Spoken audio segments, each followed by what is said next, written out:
அடுத்த பாடலாய் நம்முடைய பாடல் புத்தகத்தில் பாடல் எண் 531 பாடல், நம்முடைய பாடல் புத்தகத்தில் 531. இதுவரை நடத்தி குறைவின்றி காத்து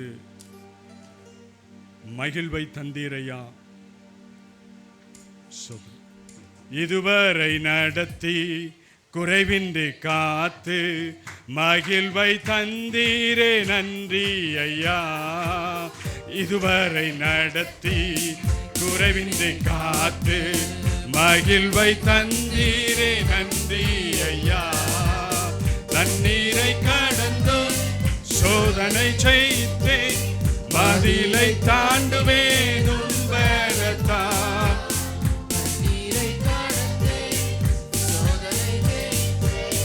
மதிலை தாண்டினேன் உம்பரத்தான்.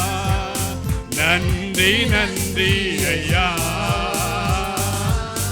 உம்மை உயர்த்திடுவே. நன்றி நன்றி ஐயா, உம்மை உயர்த்திடுவே. ஆபத்து நாளில் அனுகூலமான துணையுமானீரே நன்றி ஐயா.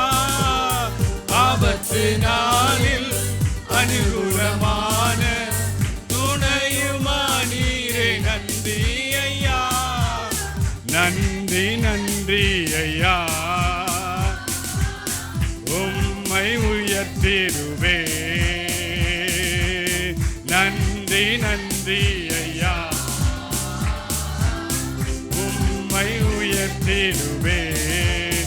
உம் கரம் நீட்டி ஆசீர்வதித்து எல்லையை பெருக்கினீர் நன்றி ஐயா. உம் கரம் நீட்டி ஆசீர்வதித்து எல்லையை பெருக்கினீர் நன்றி ஐயா. நன்றி நன்றி ஐயா, உம்மை உயர்த்திடுவே. நன்றி நன்றி ஐயா, உம்மை உயர்த்திடுவே. அபிஷேகம் தந்து வரங்களை ஈந்து பயன்பட செய்தீரே நன்றி ஐயா. அபிஷேகம் தந்து வரங்களை ஈந்து பயன்பட செய்தீரே நன்றி ஐயா. நன்றி நன்றி ஐயா, உம்மை உயர்த்திடுவே. நன்றி நன்றி ஐயா, உம்மை உயர்த்திடுவே. கிருபைகள் தந்து ஊழியம் தந்து உயர்த்தி வைத்தீரே நன்றி ஐயா. கிருபைகள் தந்து நன்றி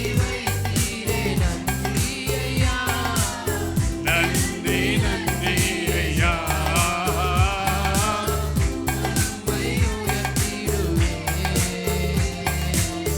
நன்றி நன்றி ஐயா, உம்மை உயர்த்திடுவே. இதுவரை நடத்தி குறைவின்றி காத்து மகிழ்வை தந்தீரே நன்றி. இதுவரை நடத்தி குறைவின்றி காத்து மகிழ்வை தந்தீரே நன்றி ஐயா.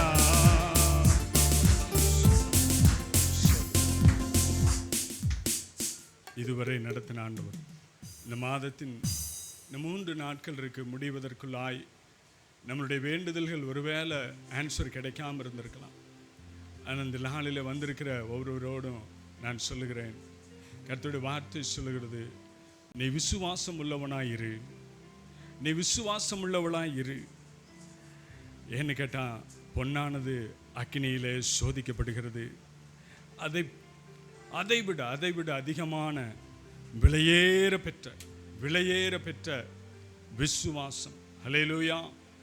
பொன்னானது அக்கினியினாலே சோதிக்கப்படுகிறது என்று சொல்கிறது போல பாருங்க, இன்னும் அநேக காரியங்களில் நமக்கு விசுவாசம் ஒருவேளை கம்மியாக இருக்கலாம். ஆனால் கர்த்தருடைய வார்த்தை சொல்கிறது, அழிந்து போகிற பொன் அக்கினியினாலே சோதிக்கப்படும், அதை பார்க்கிலும் அதிக விலையேற பெற்றதாக இருக்கிற உங்கள் விசுவாசம் சோதிக்கப்பட்டு இயேசு கிறிஸ்து வெளிப்படும் போது உங்களுக்கு புகழ்ச்சியும் கனமும் மகிமையும் முண்டாக காணப்படும். ஹல்லேலூயா, ஹல்லேலூயா, ஹல்லேலூயா. அப்படிப்பட்ட விசுவாசம் நமக்குள்ளாய் செயல்பட செயல்பட செயல்பட நீங்களும் நாளும் யாரை போல செயல்பட முடியும் தெரியுமா? எலியா என்ற புருஷனை போல விசுவாசம் நமக்கு இன்னும் வர்த்திக்க பண்ணும்படியாய் நல்ல ஆவியானவர் கொடுக்கப்பட்டிருக்கிறார். ஹல்லேலூயா. தொடர்ந்து சங்கீத பாடத்துக்குள்ளாய் நம்ம கடந்து செல்வோம். சகோதரி எவாஞ்சலின் அவர்கள் இந்த நாளில் சங்கீத பாடத்தை எடுப்பார்கள்.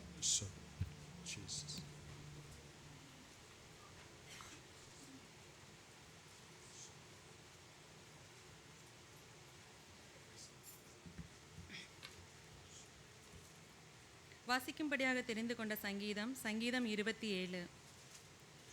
சங்கீதம் 27. கர்த்தர் என் வெளிச்சமும் என் இரட்சிப்புமானவர், யாருக்கு பயப்படுவேன்? கர்த்தர் என் ஜீவனின் பலனானவர், யாருக்கு அஞ்சுவேன்?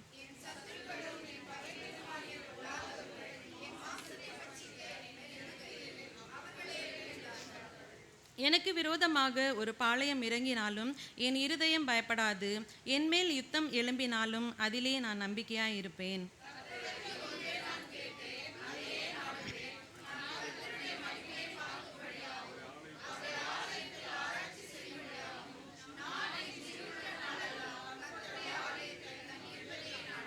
தீங்கு நாளில் அவர் என்னை தம்முடைய கூடாரத்தில் மறைத்து, என்னை தமது கூடார மறைவிலே ஒளித்து வைத்து, என் கன்மலையின் மேல் உயர்த்துவார்.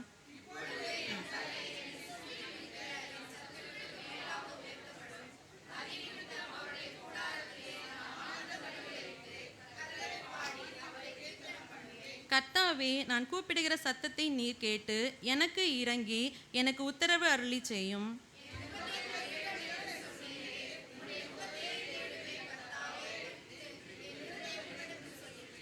உமது முகத்தை எனக்கு மறையாதேயும், நீர் கோபத்துடன் உமது அடியேனை விலக்கி போடாதேயும். நீரே என் சகாயர், என் இரட்சிப்பின் தேவனே, என்னை நெகிழ விடாமலும் என்னை கைவிடாமலும் இரும்.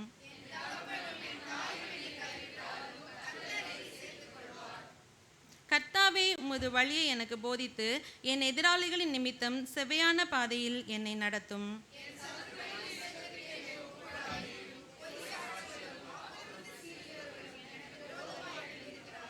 நானோ ஜீவனுள்ளோர் தேசத்திலே கர்த்தருடைய நன்மையை காண்பேன் என்று விசுவாசியாதிருந்தால் கெட்டு போயிருப்பேன். கர்த்தருக்கு காத்திரு, அவர் உன் இருதயத்தை ஸ்திரப்படுத்துவார். திடமனாதாய் இருந்து கர்த்தருக்கே காத்திரு. யாவர் உட்காருவோம். இந்த சங்கீதமானது எல்லாருக்கும் ஒரு பிடித்தமான சங்கீதம் என்று நினைக்கிறேன். ஆமாதானே? ஏன்னா எப்போ எந்த சூழ்நிலையில் இருந்தாலும் இதில் இருக்க நிறைய காரியங்கள் நம்மளோட வாழ்க்கையிலே ஒத்து போகிற மாதிரி இருக்கும். இந்த ஃபஸ்ட்டு வசனத்தை பார்த்தீங்கனாலே அநேக பாடல்கள் இந்த வசனத்திலே நாம் எழுதியிருக்கிறதை காண்கிறோம். இந்த சங்கீதமானது 2 பாகங்களாக நம்ம பிரித்து கொள்ளலாம். 1 முதல் 6 வரை உள்ள வசனங்கள் ஒரு பாகமாகவும், 7 முதல் 14 முடிய வசனங்கள் 2வது பாகமாக நம்ம பிரித்து கொள்ளலாம். அந்த ஃபஸ்ட்டு முதல் 6 வரை உள்ள வசனங்கள் சங்கீதக்காரனாகிய தாவீது தனக்குள்ளே இருந்த ஒரு கான்ஃபிடென்ட், ஒரு அபராத நம்பிக்கையை வெளிப்படுத்துகிற வசனங்களாய் காணப்படுகிறது. அவர் கர்த்தரை பற்றி சொல்லுகிற ஒரு வசனமாய் காணப்படுகிறது. 7 14 முடிய உள்ள வசனங்கள் உருக்கமான ஜெபம், பிரச்சனையின் மத்தியில் பக்தனாகிய தாவீது எப்படி ஜெபிக்கிற ஒரு வசனங்களாய் காணப்படுகிறது. அவர் தேவனோட டைரக்டாக பேசுகிற ஒரு வசனமாய் காணப்படுகிறது. 3வது வசனத்தை பார்த்தோமானால், எனக்கு விரோதமாய் ஒரு பாளையம் இறங்கினாலும் என் இருதயம் பயப்படாது. என்மேல் யுத்தம் எழும்பினாலும் அதிலே நான் நம்பிக்கையாக இருப்பேன் என்று தாவீது சொல்கிறதை காண்கிறோம். தாவீதோட வாழ்க்கையிலே அநேக போராட்டங்கள், பிரச்சனைகள் வந்ததுண்டு. ஆனாலும் அவர் ஒரு நம்பிக்கை உடையவனாய் காணப்பட்டான். தாவீது எந்தவித ஒரு நம்பிக்கை உடையவனாய் என்று பார்ப்போமானால், சங்கீதம் 44:6 வாசிக்கும் போது, என் வில்லை நான் நம்பேன், என் பட்டயம் என்னை ரட்சிப்பதில்லை. நான் உலக பிரகாரமான காரியங்கள் நான் நம்பிக்கையுடையவனாய் அல்ல, என் நம்பிக்கை எல்லாம் என் தேவனாகிய கர்த்தர் ஒருவரே. நீரே என் நம்பிக்கை என்று கர்த்தருடைய வார்த்தையின் பேரிலே அவன் நம்பிக்கை உள்ளவனாய் காணப்பட்டான். சங்கீதம் 91:7 முதல் 10 முடிய வசனங்களை நம்ம பார்த்தோமானால், உன் பக்கத்தில் 1000 பேரும் உன் வலதுபுறத்தில் 10,000 பேரும் விழுந்தாலும் அது உன்னை அணுகாது. உன் கண்களால் மாத்திரம் நீ அதை பார்த்து துன்மார்க்கரும் வரும் பலனை காண்பாய். எனக்கு அடைக்கலமாய் இருக்கிற உன்னதமான கர்த்தரை உனக்கு தாகபரமாய் கொண்டாய். ஆகையால் பொல்லாப்பு உனக்கு நேரிடாது, வாதை உன் கூடாரத்தை அணுகாது. இந்த 99வது சங்கீதம் அநேகரோட வாழ்க்கையிலே ஒரு வாக்குத்தத்த வசனமாக காணப்படுகிறது. ஆமா தானே? எந்த ஒரு சிச்சுவேஷனில் நம்ம இருந்தாலும் சரி, வாக்குத்தத்தங்களை பிடித்து கொண்ட தாவீது அதனால்தான் எந்த ஒரு விஷயத்திலையும் அவன் பயப்படாதபடி தைரியமாய் இருந்தான். கர்த்தர் தனக்கு தந்த வார்த்தை நிச்சயம் நிறைவேறும் என்ற நம்பிக்கை அவனோட அனுபவத்திலே காணப்பட்டது. தன் முற்பிதாக்களுக்கு கர்த்தர் செய்த நன்மைகளை அவன் சிந்தித்து பார்க்கிறவனாய் காணப்பட்டான். ஏசாயா தீர்க்கதரிசி 54ஆம் அதிகாரம் 17வது வசனத்திலே நம்ம பார்ப்போமானால், உனக்கு விரோதமாய் எழும்புகிற எந்த காகிதமும் வாய்க்காதே போம். ஆகவே வாக்கு தத்தத்தை பிடித்து கொண்ட நாம் எந்த சிச்சுவேஷன்லையுமே பயப்பட வேண்டிய அவசியம் நமக்கு இல்லை. கர்த்தர் மோசையை பார்த்து சொல்லும்போது, மோசேயே நீங்கள் நின்று கொண்டு இன்று கர்த்தர் உங்களுக்கு செய்யும் ரட்சிப்பை பாருங்கள். இன்றைக்கு நீங்கள் காண்கிற எகிப்தியரை இனி ஒருபோதும் காண மாட்டீர்கள். இந்த யுத்தம் உங்களுடையதல்ல, கர்த்தர் உங்களுக்காக யுத்தம் செய்வார் என்று சொல்லப்பட்டிருக்கிறது. இன்று அநேகரோட வாழ்க்கையில் மெயினாக இருக்க காரியம் என்ன? பயம். ஒரு சின்ன வியாதி வந்தால் போதும், ஐயோ இந்த இது நம்மளுக்கு மரணம் வரைக்கும் வந்துடுமோ அப்படிங்கிற ஒரு பயம். யாராவது எங்கிருந்தா ஒரு பிரச்சனை வந்தால் போதும், அது நம்மளை நிர்மூலமாக்கி விடுமோ, இல்லை மற்றவங்க நமக்கு எதிராய் தீங்கு செய்வார்களோ என்ற பயம் அநேகரோட மத்தியில் காணப்படுகிறது.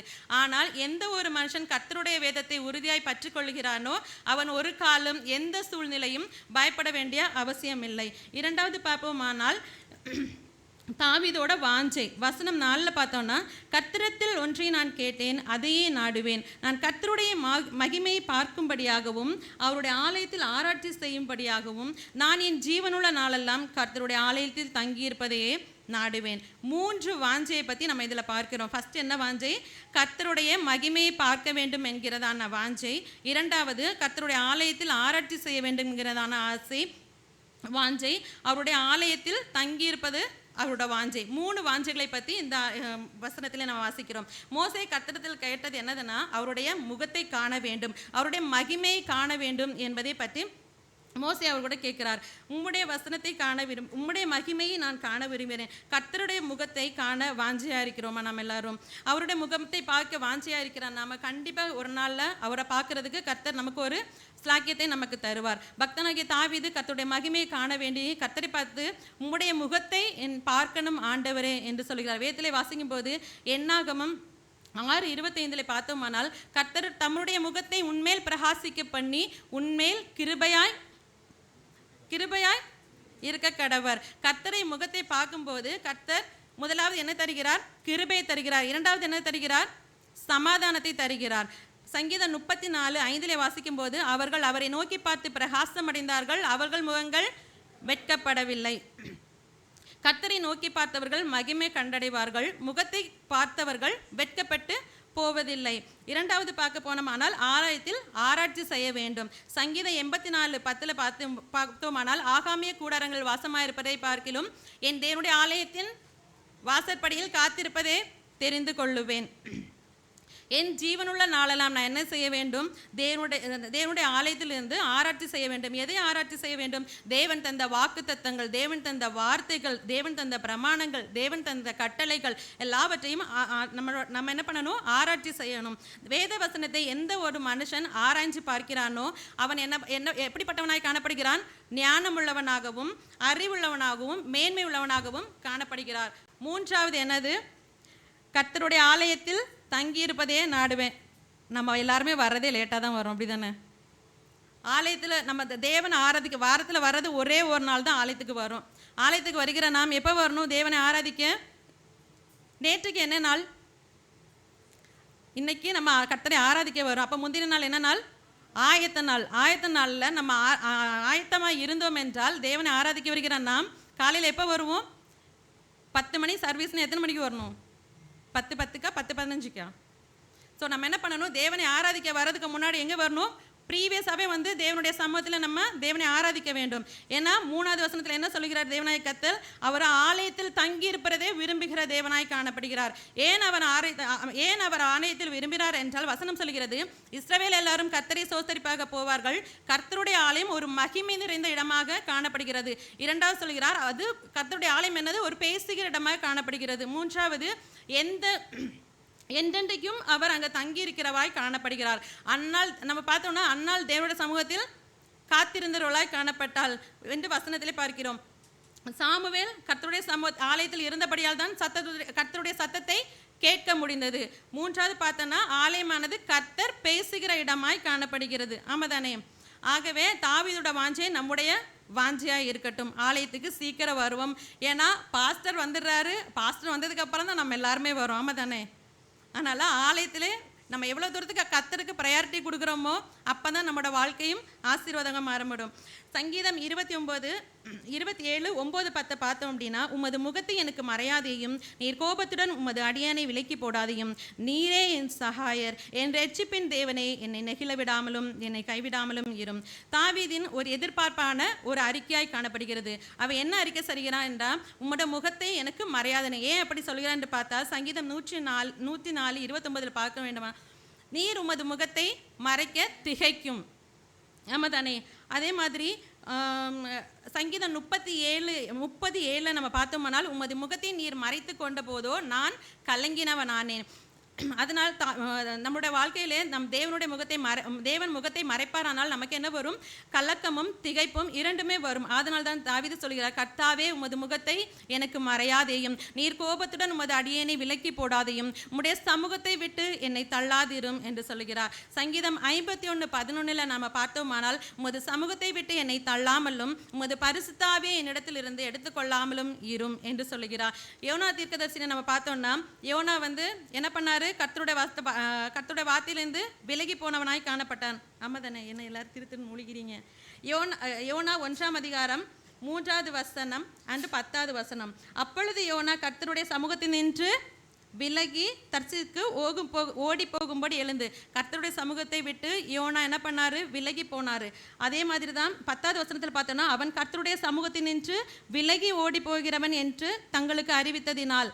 லாஸ்ட்ல கேட்கிறாரு, நீனேன் இதை செய்தாய், நான் உனக்கு என்ன செய்ய வேண்டும் என்று கேட்க வேண்டிய நிலைமை. லாஸ்ட்ல என்ன பண்ணாங்க?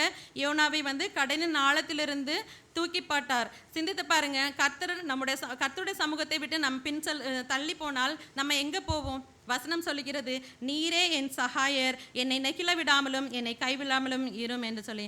லாஸ்ட்டாக நம்ம பார்த்தோன்னா, என் தகப்பனும் என் தாயும் என்னை கைவிட்டாலும் கர்த்தர் என்னை சேர்த்து கொள்வா. எந்த ஒரு பெரிய நம்பிக்கை தாவீதோட வாழ்க்கையிலே காணப்பட்டது. என்னை யார் தள்ளினாலும் என்னை யார் சேர்த்து கொள்வார் என்ற ஒரு நம்பிக்கை அவருக்கு உண்டு. என் தேவனாய கர்த்தர் என்னை எந்த சிச்சுவேஷன்லையும் என்னை விடமாட்டாருங்கிற ஒரு நம்பிக்கை வந்து அவர் தான். நம்ம என்ன சிச்சுவேஷனில் இருந்தாலும் சரி, யார் என்னை வெறுத்தாலும் சரி, யார் என்னை நம்ம விட்டு போனாலும் சரி, நம்மளோட வாழ்க்கையில் எந்த சிச்சுவேஷனில் நம்ம போனாலும் சரி, நம்மை தள்ளாத நேசர் நம்மளோடு கூட இருந்து நம்மை வழி நடத்துவார்.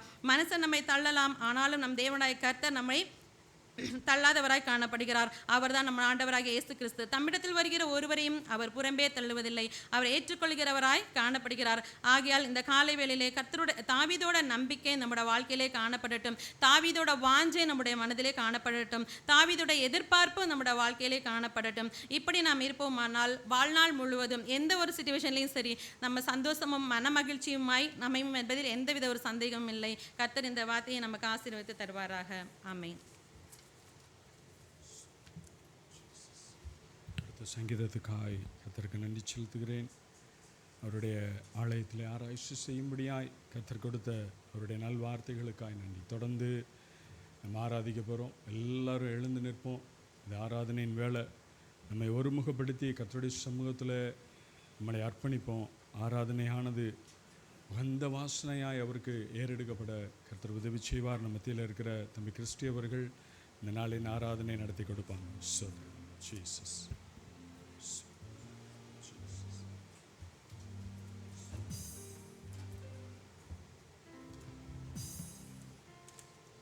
ஹல்லேலூயா. எல்லாரும் சந்தோஷமாக இருக்கீங்களா? கர்த்தருக்குள் சந்தோஷமாக இருங்கன்ட்டு வேத வசனம் சொல்லுகிறது. உலக சந்தோஷம் வந்து கொஞ்ச நாளில் மாறிடும். ஆனால் கர்த்தருக்குள்ளே இருக்கிற சந்தோஷம் ஒரு நாளும் மாறாது. Until death. சரிங்களா? உண்மையான சந்தோஷம் கர்த்தருக்குள்ளே தான் இருக்குது. ஒன்று குறித்து உலகத்தில் நம்ம சந்தோஷப்படலாம், கொஞ்ச நேரத்தில் அது மாறிடும். ஆனால் கர்த்தருக்குள் நீங்கள் சந்தோஷப்படும் பொழுது, அதை துதித்து ஆராதிக்கும் பொழுது வருகிற சந்தோஷம் நீங்கள் எப்போது துதிச்சாலும் அது வரும். கரெக்டாக இல்லையா? ஆமென். ஆண்டவரை துதித்து பாடும். ஒரு நிமிஷம் ஜெபம் செய்வோம். எங்களை அளவுக்கு அதிகமாக நேசிக்கிறதான எங்கள் பரம தகப்பனே, நன்றியோடு ஸ்தோத்திரிக்கிறோம் ராஜா. ஆண்டவரே, இப்படியாய் ஆண்டவரே இந்த ஓய்வு நாள் எங்களுக்காக கொடுத்து ஆண்டவரே நம்மை துதிக்கும்படியாய் ஆண்டவரே எங்களை உன் கருத்தில் அழைத்து வந்த தயவுக்காய் நன்றி செலுத்துகிறோம். எத்தனையோ பேர் கிடைக்காத அந்த பாக்கியத்தை ஆண்டவரே அடிமைகளாக எங்கள் ஒவ்வொருத்தருக்கும் நீங்கள் கொடுத்தீங்க. அதுக்காக ஸ்தோத்திரம் அப்பா. ஆண்டவரே, துதியின் ஆராதனையில் வந்திருக்கிறோம் ராஜா. நீர் எங்களோடு பேசும்படியாய் செபிக்கிறோம். ஆண்டவரே, இந்த துதிகள் மத்தியில் வாசம் செய்வேன்னு சொல்லியிருக்கேன் ராஜா. ஆண்டவரே, இந்த துதியின் ஆராதனை இயேசுப்பா நீ பிரியப்படும்படியாய் செபிக்கிறோம். இந்த துதி ஆராதனை உமக்கு ஆண்டவரே ஒரு சுகந்த வாசனையாக இருக்க கரத்தில் அர்ப்பணித்து செபிக்கிறோம் அப்பா. எங்கள் ஒவ்வொருத்தரும் கரத்தில் ஒப்பு கொடுக்குறோம் இயேசுப்பா. ஒவ்வொன்றையும் ஆண்டவரே இருதயத்தை ஆராய்ந்து அறிகிறவர் ராஜா. மனிதன் முகத்தை பார்க்கிறான், நீர் இருதயத்தை ஆராய்ந்து அறிகிற தேவனாக இருக்கிறபடியால் ஆண்டவரே என் இருதயத்தை உம்மிடத்தில் நாங்கள் ஊற்றி செபிக்க துதிக்க கரத்தில் ஒப்பு கொடுக்குறோம் அப்பா. இந்த ஆராதனை தொடக்கம் முதல் முடிவரை பிரசனம் தாங்கி வழிநடத்தும்படியாக செபிக்கிறேன். எல்லா துதியும் கரத்தில் ஒப்பு கொடுக்குறோம். இறைவன் இயேசுவில் ஜெபி கழிச்சும் நல்ல பிதாவே, ஆமென். அல்லேலூயா. மீண்டுமா கேட்குறேன், எல்லாரும் சந்தோஷமா இருக்கீங்களா? உலகத்தில் என்ன கவலை இருக்கட்டும், என்ன துக்கம் இருக்கட்டும், என்ன பாரம் இருக்கட்டும், ஒரு நிமிஷம் அதெல்லாம் வச்சிடுங்க. சர்ச்சுக்குள்ளே வர்றதுக்கு முன்னாடி அது எல்லாத்தையும் எடுத்து போட்டு இப்போ நம்ம ஆராதிக்க வந்திருக்கிறோம். நம்முடைய சிந்தனை தேவனை நோக்கி மாத்திரம் இருக்கட்டும். நான் ஒவ்வொருத்தரும் கேட்டுக்கொள்கிறேன். ஏனென்றால் அவரை மாத்திரம் நம்ம சிந்திக்கும் பொழுது அந்த துதி ஆராதனை நம்மளுக்கு அபிஷேகமாக மாறுது. நம்மளையும் மீறி ஆண்டவரோடு நெருங்கி வாழ்கின்ற அந்த உன்னதத்தின் அந்த அனுபவம் நம்மளுக்கு கிடைக்குது. ஏன்னா நான் உணர்ந்திருக்கேன், நிறைய நம்ம மெசேஜ் கேட்போம், நிறைய தியானிப்போம். ஆனால் ஒரு சில நேரத்தில் அந்த ப்ரெசன்ஸு கடவுள் எந்த அளவு நம்ம அனுபவிக்கிறோன்னு தெரியாது. ஆனால் அந்த துதி ஆராதனையில் ஆண்டவருடைய பிரசன்னம் ஒவ்வொருத்தரும் அனுபவிப்போம். கண்டிப்பாக நீங்கள் ஒத்துப்பீங்கன்னு நினைக்கிறேன். ஒவ்வொருத்தரும் இந்த அனுபவத்துக்குள்ளே வந்திருப்பீங்கன்னு நான் விசுவாசிக்கிறேன். இது எப்படி ஆகும்னா, முதலாவது நம்ம ஒப்பு கொடுக்கணும். நம்ம துதிக்கும் பொழுது எந்த ஒரு சிந்தனையும் இல்லாமல் ஆண்டவரத்தில் நம்ம இருதயத்தை ஒப்பு கொடுக்கணும். நம்ம யாரையும் பார்க்க வேண்டாம், கண்களை மூடி தேவ பிரசன்னத்தில் ஜெபத்தோடு ஆண்டவரை துதிப்பலாம். சரிங்களா? ஒவ்வொருத்தரும் நம்ம துதிக்கும் பொழுது அவருடைய பிரசன்னத்தை நம்ம உணருவோம். துதியில் நம்ம வேதத்தில் வாசிக்கிறோம், பழைய ஏற்பாட்டின் புஸ்தகத்தில் எரிகோ பட்டணம் எப்படிங்க விழுந்தது? ஆண்டவர் துதியினால. அவங்க கையில் எந்த ஒரு ஆயுதமும் இல்லைங்க, ஒரு விளக்கு மாத்திரம் வச்சுருந்தாங்க. வெறும் ஆண்டவருடைய துதி மாத்திரம் ஒரு மதிலை இடிக்க முடியும்னா அந்த துதியின் மூலமாக நம்முடைய வாழ்க்கை மாற முடியும். ஆமென். துதியினால் சாத்தான் ஓடுவான்னு சொல்லியிருக்காங்க. துதி எடுத்தால் சாத்தான் ஓடுவான். நம்மளுக்கும் எல்லா பாவங்கள், அக்கிரமங்கள், மீறுதல்கள் இங்கே நம்ம இருக்கிறதுக்கு தகுதியே கிடையாதுங்க. ஆண்டவருடைய கிருபையினால் அவருடைய இரக்கத்தினால் மாத்திரம் நம்ம சமூகத்தில் நிற்கிறோம். எத்தனையோ பேர் இந்த நாட்களை காணாது இருக்காங்க. இந்த உலகத்தில் நீங்கள் எல்லா வேதத்திலும் இந்த உலகத்தில் செய்தியில் கேட்பீங்க, எவ்வளோ மக்கள் அழிந்து போயிட்டாங்க. ஆனால் நம்மளை உயிரோடு வச்சிருக்காருன்னா நம்மளை அவரை துதிக்க தான் வச்சிருக்காங்க. ஒரு வசனம் சொல்லுவாங்க, இந்த மனுகுலம் எதுக்காக ஆண்டவர் படித்தாங்கன்னா அவரை துதிக்கணும்னு சொல்லி. அதே தேவதூதர்கள் எல்லாரும் பரிசுத்தர் பரிசுத்தர் பரிசுத்தர்னு துதிப்பாங்க. ஆனால் நம்ம துதிக்கணும்னு இயேசுப்பா எதிர்பார்க்குறாங்க. எல்லாம் சேர்ந்து இந்த பாடலை பாடுவோமா? துதித்து பாடிட பாத்திரமே துங்கமனே சுவிநாமமதே. துதித்து பாடிட பாத்திரமே துங்கமனே சுவிநாமமதே. துதிகளில் மத்தியில் வாசம் செய்யும் தூயதேயமாய் ஸ்தோத்திர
பாடலில் நாம் பார்க்கும்போது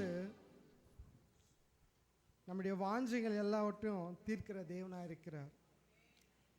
அவர் எப்பொழுது வாஞ்சி தீர்ப்பார்னா வாரும் என்று நாம் அழைக்கும்போது. அது மாத்திரம் இல்லை, வானத்தில் ஒரு சத்தம் நம்மளுக்கு கேட்கப்படும்.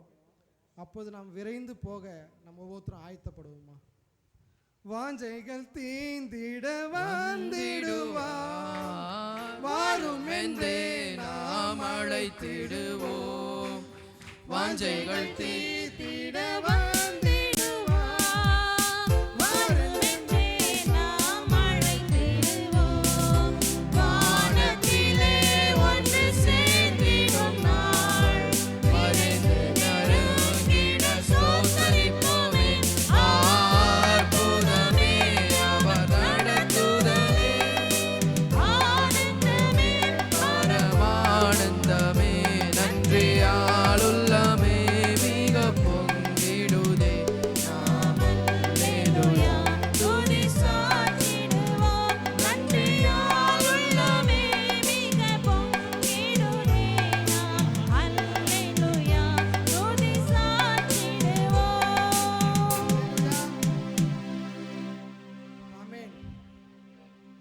சார்ந்து வாழும்பொழுது ஆண்டவர் நம்மை உன்னதத்தை அடைய செய்வார் கண்டிப்பாக.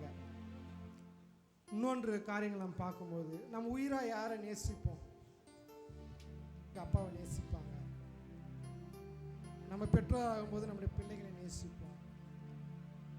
ஆனால் அதையும் மீறி நம்ம ஆண்டவரை உயிராக நேசிப்போம். வேதத்தில் ஒரு வசனம் சொல்லுகிறது, நம்மளுக்கெல்லாம் ரொம்ப கடினமாக இருக்கும். என்னை தவிர நீ ஒருவரும் அதிகமாக நேசிக்கக்கூடாது. நீங்கள் ஒரு வேளை நேசிச்சிங்கன்னா ஆண்டவர் அதிலிருந்து பிரிக்க தயங்க மாட்டார். இதை நான் உணர்ந்திருக்கேங்க. ஏன்னா நான் எங்கள் அம்மா ரொம்ப நேசித்தேன். ஆனால் ஆண்டவரை விட நேசிக்க ஆண்டவர் அனுமதிப்பதே இல்லை. அதை எப்படியாவது அதை தடை செய்வார். இது நீங்கள் வாழ்க்கையில் உணர முடியும்.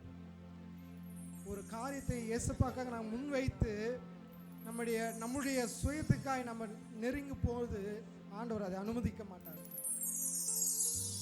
நாங்கள் இன்னைக்கு சர்ச்சுக்கு வரணும்னு சொல்லி நினைச்சிட்டு இல்லை, நான் அந்த கரெக்ட் டைம் போகணுன்ட்டு. ஆனால் உலக காரியத்துக்கு நீங்கள் போனீங்கன்னா அது முற்றிலுமாய் தடைப்படும். ஆண்டவரை குறிச்சிட்டு அதை மீறி நீங்கள் நடக்கும்போது கண்டிப்பாக அந்த காரியம் நிறைவேறாமல் போகிறதுக்கு வாய்ப்பு உண்டு. நம்ம உயிராய் ஆண்டவரை நேசிக்க ஒவ்வொருத்தரும் ஆசைப்படுவோம். அவருடைய வசனம் நம்மளுக்கு உணவாகணும்னு சொல்லி வேதத்தில் வாசிக்கிறோம். நம்மளுடைய உணவு இந்த உலகத்தில் நம்ம வாழ்வதற்காக உணவு எடுத்துக்கொண்டாலும் உன்னதத்துக்கு நம்ம போகணும். அவருடைய வசனம் நம்மளுக்கு உணவாய் மாறணும். கண்டிப்பாக அவருடைய வசனங்களை நம்ம தேற்றோம். அவருடைய வசனம் நம்மளோட பேசும். அவருடைய வசனத்தின் மூலமாக நம்ம ஆறுதல் கண்டிப்பாக பெறுவோம். நான் உணர்ந்திருக்கேங்க, உலகமே கைவிட்டாலும் என் தேவன் என்னை கைவிட மாட்டார். நீங்க ஆண்டவரோடு நெருங்கி வாழும்பொழுது இந்த உன்னதத்தை இந்த ஒரு அனுபவத்தை கண்டிப்பா நீங்க பெற்றுக்கொள்வீங்க. யாருக்காகவும் ஆண்டவரை விட்டு கொடுக்காதீங்க. நான் இப்பவும் சொல்லுவேன், எங்க நேத்து கூட பேசுவேன், எங்க அப்பா அம்மா இல்லை, எங்க மனைவி பிள்ளைகள் இல்லை, முதலாவது இடம் இயேசப்பா தான். எங்க எல்லாம் கைவிட்டு போவாங்க. யோபுக்கு என்னங்க நடந்துச்சு?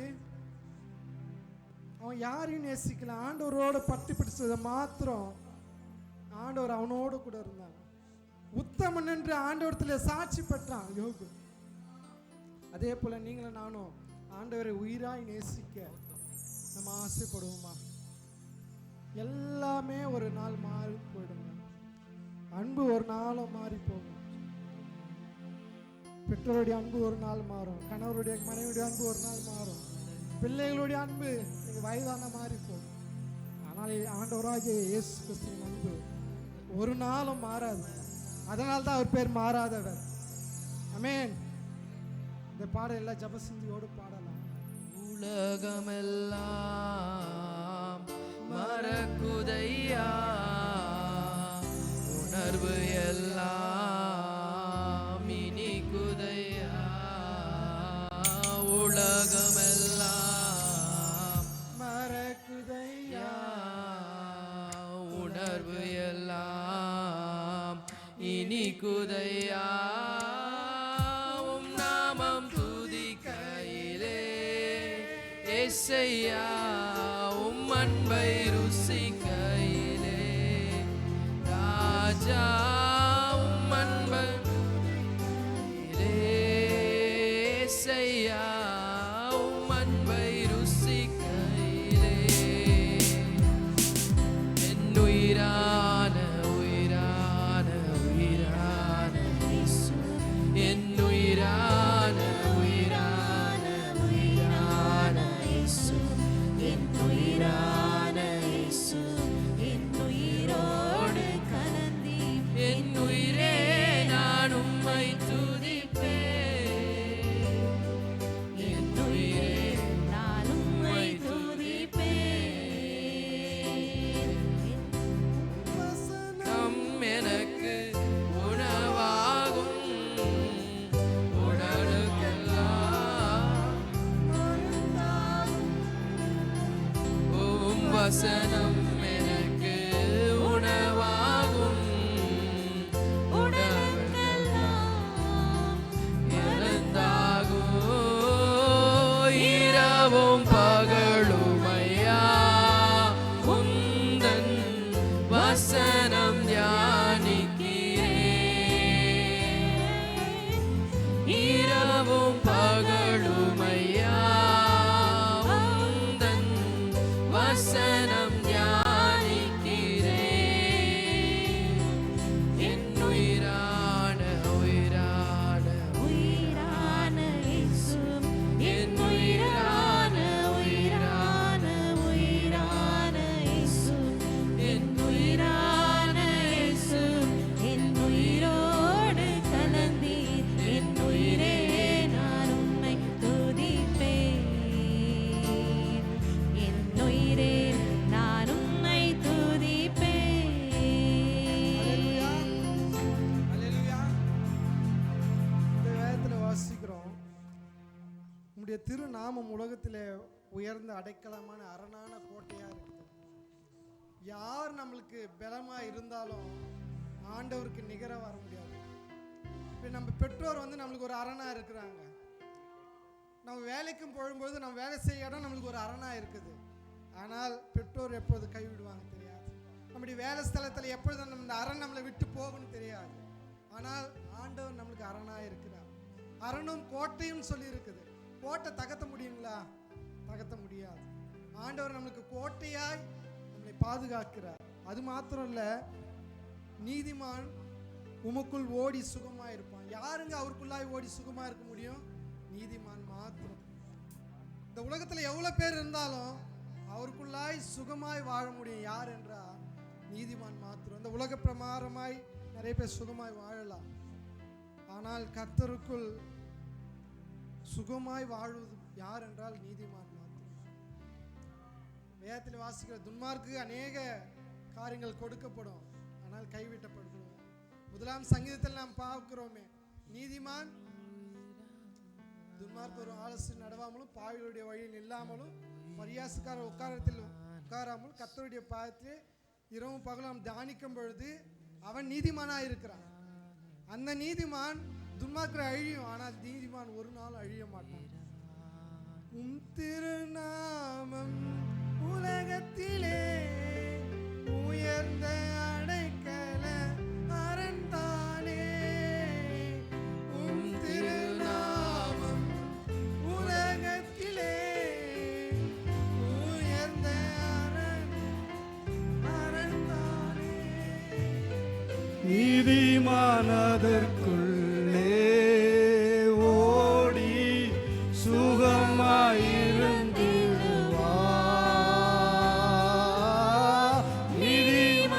நீதிமானதற்குள்ளே ஓடி சுகமாயிருந்திடுவார்.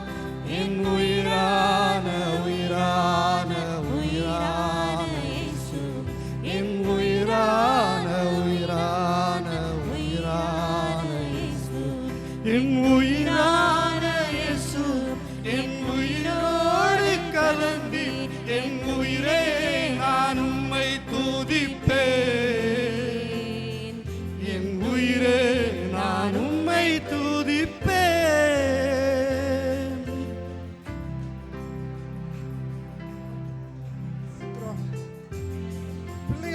கீழே விழுந்துட்டா நம்மளால தாங்க முடியுமா? எவ்வளவு உயிராய் நேசிக்கிறோம் அதே போல ஆண்டவரும் நம்மை நேசிக்க ஆசைப்படுறாரு. ஆண்டவர் நம்மிடத்துல நம்ம அவரிடத்துல போகணும்னு ஆசைப்படுறாருங்க. நம்ம இடத்துல பேசணும்னு ஆசைப்படுறாரு. நம்ம தான் பேசுவதில்லை, ஆனால் நம்ம போனாதாங்க அவர் பேசுவார். ஆபத்து நாள் அவர் நம்மோடு கூட இருப்பார். அது மாத்திரம் இல்லை, நம்ம பேசும்போது நம்ம பேசினா தான் அவர் பேசுவார். லாஸ்ட் மெசேஜில் ஜேம்ஸ் சொன்னது போல இஸ் ஏ ஜென்டில்மேன். நம்ம போய் கதவு தட்டினா தாங்க கதவு திறப்பாங்க. நம்ம அவர் உயிராய் நேசிக்கும் பொழுது அதை விட பல மடங்கு உயிராய் அவரை நம்ம நேசிப்பார். அது மாத்திரம் இல்லை, ஆண்டவர் எவ்வளோ பேருக்கு இங்கே அற்புதம் செய்திருக்காங்க. எனக்கு செய்திருக்காருங்க. நான் இங்கே நிற்கிறேன்னா ஆண்டவருடைய அற்புதம் மாத்திரம். ஏன்னா சிறு பிராயத்தில் நான் வழி தப்பி போயிருந்தா நான் படிச்சிருக்க மாட்டேங்க. துன்மார்க்கிற வழியில் நான் போயிருந்தேன்னா இந்த நிலைமைக்கு வந்திருக்க முடியாது. ஆனால் என் தேவன் என்னை மாற்றி ஆண்டவருடைய வார்த்தை சொல்லுகிற அளவு இயேசுப்பா என்னை உயர்த்திருக்கிறாங்க. இந்த உன்னத்தில் நான் இங்கே வந்தது கூட எனக்கு சந்தோஷம் இல்லைங்க. பட்டணத்துக்கு வந்தது கூட எனக்கு சந்தோஷம் இல்லை. ஆனால் என் தேவன் இந்த இடத்துல நிற்க வச்சு உங்களுடைய வார்த்தைகளை சொல்ல வச்சிருக்காங்க. அதுக்காக நான் நன்றி செலுத்துங்க. கோடி நன்றி. முதலாவது தேவனுக்கு தான் நான் நன்றி செலுத்துவேன். ஏன்னா எந்த நிமிஷத்துலையும் ஆண்டவர் நம்மளை மாற்ற அவருக்கு எல்லா அதிகாரம் அவருக்கு கொடுக்கப்பட்டிருக்குங்க. நம்மளை இன்னைக்கு இப்படி இருக்கிறோம், நாளைக்கு எப்படி மாறும் தெரியாது. ஆனால் உன்னதத்திலே ஆண்டவர் நம்மளை வழி நடத்துவாருங்க. அவர் நம்ம செய்த அற்புதத்தை சொல்லி நம்ம பாடுவோம். அற்புதர் அற்புதர் அற்புதர் அற்புதர் இயேசு அற்புதர். அண்டிலோர் வாழ்வை இன்பமாய் மாற்றும் இயேசு அற்புதர். அண்டிலோர் வாழ்வை இன்பமாய் மாற்றும் இயேசு அற்புதர். எல்லோரும் பாடுங்கள், கைத்தாளம் போடுங்கள், சந்தோஷத்துடனே சங்கீதம் பாடுங்கள். எல்லோரும் பாடுங்கள், கைத்தாளம் போடுங்கள், சந்தோஷத்துடனே சங்கீதம் பாடுங்கள். அற்புதர் அற்புதர் அற்புதர் அற்புதர் இயேசு அற்புதர். அன்பிலோர் வாழ்வை இன்பமாய் மாற்றும் இயேசு அற்புதர். எத்தனை துன்பங்கள் நம்மை வந்த போதும் மீட்க இயேசு அற்புதர். என்னென்ன தொல்லைகள் நம்மை சூழ்ந்த போதும் காத்த இயேசு அற்புதர். என்னென்ன துன்பங்கள் நம்மில் வந்த போதும் மீட்க இயேசு அற்புதர். என்னென்ன நன்மைகள் நம்மை சூழ்ந்த போதும் காத்த இயேசு அற்புதர். உலகத்தில் இருக்கிறதும் எங்கள் இயேசு பெரியவர் அற்புதரே. உலகத்தில் இருப்பதிலும் எங்கள் இயேசு பெரியவர் அற்புதரே. உண்மையாய் அவரை தேடும் யாவருக்கும் இயேசு அற்புதர். உண்மையாய் அவரை தேடும் யாவருக்கும் இயேசு அற்புதர். கைதாளம் போடுங்கள், சந்தோஷத்துடனே சங்கீதம் பாடுங்கள்.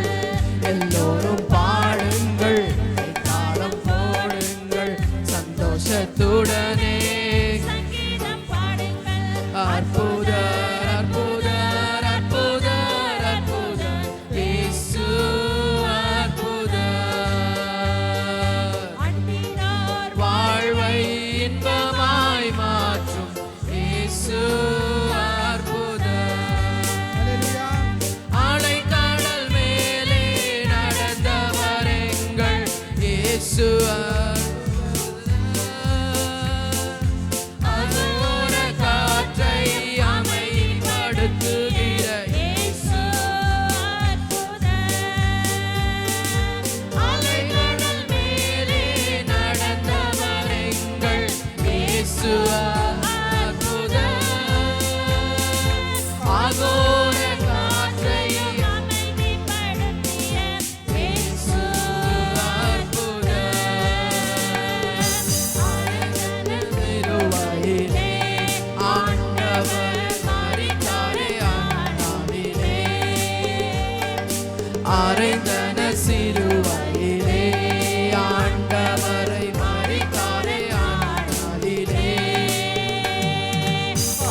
சொல்லலாமா? ஆயினும் மூன்றாம் நாள் என்னுடன் எழுந்த இயேசு அற்புதர். எல்லோரும் பாடுங்கள், கைத்தாளம் போடுங்கள், சந்தோஷத்துடனே சங்கீதம் பாடுங்கள். எல்லோரும் பாடுங்கள், கைத்தாளம் போடுங்கள், சந்தோஷத்துடனே சங்கீதம் பாடுங்கள். அற்புதர் அற்புதர் அற்புதர் அற்புதர் இயேசு அற்புதர். அன்பினோர் வாழ்வை இன்பமாய் மாற்றும் இயேசு அற்புதர். அற்புதர் அற்புதர் அற்புதர் அற்புதர் இயேசு அற்புதர். அன்பினோர் வாழ்வை இன்பமாய் மாற்றும் இயேசு அற்புதர். அல்லேலூயா, அல்லேலூயா. ஆண்டவர் ஒவ்வொருத்தருக்கும் அற்புதராக இருக்கிறாருங்க. அவர் அற்புதராக இல்லைன்னா இந்த இடத்துல நம்ம நின்று இருக்க மாட்டோம். இந்த உலகம் வந்து அவர் அற்புதராக ஏற்றுக்கொண்டதுனால தான் இந்த உலகம் முழுவதும் ஆண்டவராக இயேசு கிறிஸ்து உண்மைன்னு சொல்லி நம்பி விசுவாசிக்கிறாங்க. அவர் அற்புதம் செய்யலைன்னா நிறைய பேர் நம்பி இருக்க மாட்டாங்க. பழைய ஏற்பாட்டில் நம்ம பார்க்கும்பொழுது செங்கடலை இரண்டாய் பிளந்தார் ஆண்டவர். அதற்கும் இன்னமும் சாட்சி இருக்குதுங்க. அவர் அந்த ரெண்டாய் பிளந்த இடத்துல இன்னும் கூட அந்த ஆழத்தை யாராலும் அறிஞ்சிக்க முடியாது. அநேகர் அதை இன்னும் கண்டுபிடிக்க பார்க்குறாங்க. இன்னும் அந்த ஆழத்தை யாரும் அறிஞ்சிக்க முடியாது. அதே போல் அந்த நோவாவுடைய அந்த வாழ்க்கையை, பழைய ஏற்பாட்டினுடைய வாழ்க்கையை படமாக எடுத்தாங்க. அந்த படத்தில் 10 கமாண்ட்மெண்ட்ஸ் இன்ன வரைக்கும் நிறைய டைரக்டர் முற்படுறாங்க. ஆனால் திருப்பி அந்த படத்தை எடுக்க முடியல. ஏனென்றால் அப்போ எடுத்தவங்க உண்மையாக ஆண்டவரை நேசித்தவங்க, ஆண்டவர் உண்மையான தெய்வன்ற மற்றவங்களுக்கு சொல்லணும்னு சொல்லி அந்த படத்தை எடுத்தவங்க திருப்பி அந்த படத்தை எடுக்க முடியல. ஏன் சொன்னால் அவர் உண்மையான அற்புதர். உண்மைக்கு தான் அவர் தலை வணங்குவார் தவிர உலகப்புறமான எல்லா காரியத்துக்கும் அவர் செவி சாய்க்க மாட்டார். அதே போல் நீங்களும் அவரை அற்புதர் என்று நினைச்சோன்னா விசுவாசிக்கும் போது அவர் நமக்கு அற்புதராய் கண்டிப்பாக நம்ம வாழ்க்கையில் இருக்கிறாருங்க. அவரை எப்படி நம்ம துதிக்கணும்னா மகிழ்ச்சியோடு துதிக்கணும். தாவீது ராஜா நம்ம பார்க்கும் பொழுது அவர் ஒரு ராஜா. ஆண்டவர் சர்ச்சுக்கு போய் அவர் ஜெபிக்கணும்லாம் ஒன்றும் அவசியமே இல்லைங்க. இப்போ நம்ம இருக்கிற முதலமைச்சர் பிரதமர் ஆகட்டும் யாருன்னா சர்ச்சுக்கு போகிறாங்களா இல்லை கோயிலுக்கு போகிறாங்களா? இல்லைங்க. ஆனால் தாவீது ராஜா அநேக தேசங்களுக்கு ராஜா இருந்த பொழுதிலும் ஆண்டவருடைய ஸ்தலத்தில் தங்கியிருப்பதை ரொம்ப பிரியப்பட்டான்னு சொல்லி வாசிக்கிறோம். ஆண்டவர் அவரிடத்துல சாட்சி கொடுக்குறாங்க, தாவீதை குறித்து என் இருதயத்துக்கு ஏற்றவன் சொல்லி. அதே போல் நீங்களும் நானும் ஆண்டவருக்கு இருதயத்துக்கு ஏற்றவர்களாய் நாம் வாழும் பொழுது நம்ம எல்லா இந்த உலக பிரமாண காரியத்தில் ஆகட்டும் நம்முடைய ஆவிக்குரிய காரியங்களை ஆண்டவர் நம்மளை உயர்த்த வல்லவராக இருக்கிறாருங்க. அவரை நம்ம எப்பொழுது துதிக்கணும்னா தாவீது போல எல்லா ஆண்டவர் தாவீதுக்கு அந்த மியூசிக் போடுகிற எல்லா தாளமும் கடவுள் கொடுத்துருந்தார். அவர் எல்லா 10 வீணைகளோடு ஆண்டவரை ஆராய்ச்சாங்க. நம்மளுக்கு கடவுள் கிருபை எவ்வளோ ஒரு இன்ஸ்ட்ருமெண்ட் எல்லாம் கொடுத்துருக்காரு ஆண்டவர். நம்ம அவர் சந்தோஷமாக ஆராதிக்கணும். உண்மையான மன இருதயத்தோடும் முழு ஆத்மாவோடு ஆண்டவரை துதிக்கும் பொழுது நம் பிரசன்னத்தில் இருக்கிறார். அவரை மகிழ்ச்சியோடு ஆராதிக்குமா? இந்த பாடலை நாம் பாடலாம். மகிழ்வோம் மகிழ்வோம் தினமாக மகிழ்வோம், இயேசுராஜனம் சொந்தமாயினார். மகிழ்வோம் மகிழ்வோம் தினமாக மகிழ்வோம், இயேசுராஜனம் சொந்தமாயினார். இந்த பாடலுக்கு சொந்தக்காரனவர், எந்த உள்ளத்தில் சொந்தமானார். இந்த பாடலுக்கு சொந்தக்காரனவர், இந்த உள்ளத்தில் சொந்தமானார். ஆனந்த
ஆண்டவருக்கு நம்ம சொந்தக்காரராக எல்லாரும் மாறுவோமா? நம்ம உலகத்தில் எவ்வளோ சொந்த பந்தம் இருந்தாலும் ஒரு நாள் அந்த சொந்த பந்தம்லாம் விட்டு போகிறதுக்கு நேரம் வரும். ஆனால் ஆண்டவர் நம்மளுக்கு சொந்தக்காரராக இருந்தாருன்னா அவர் நம்மளை கூட்டி அழைத்து நம்மளை செல்கிறவராக இருக்கிறாருங்க. இந்த ஒரு சரணம் மாத்திரம் நான் பாடுறேன். இதுக்கு நம்ம எல்லாமே இதுக்கு ஆயத்தப்படணுங்க. ஆக்சுவலாக இந்த பாட்டு வந்து எல்லோரும் நம்ம மரண தருவாயில் பாடுவாங்க. ஆனால் மரண தருவாயில் அந்த இறந்த மனிதருக்கு அது தெரியாது. இதுக்கு முன்னாடி நம்ம இந்த பாடலை நம்ம கேட்டு அதன்படி நம்ம நடக்கும் பொழுது இதுக்கு நம்ம ஆயத்தம் ஆவோங்க.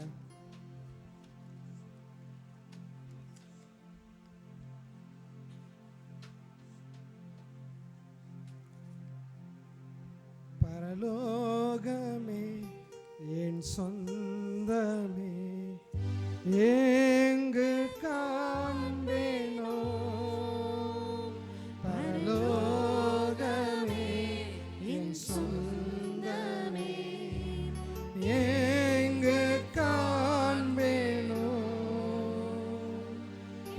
என்ப இயேசுவை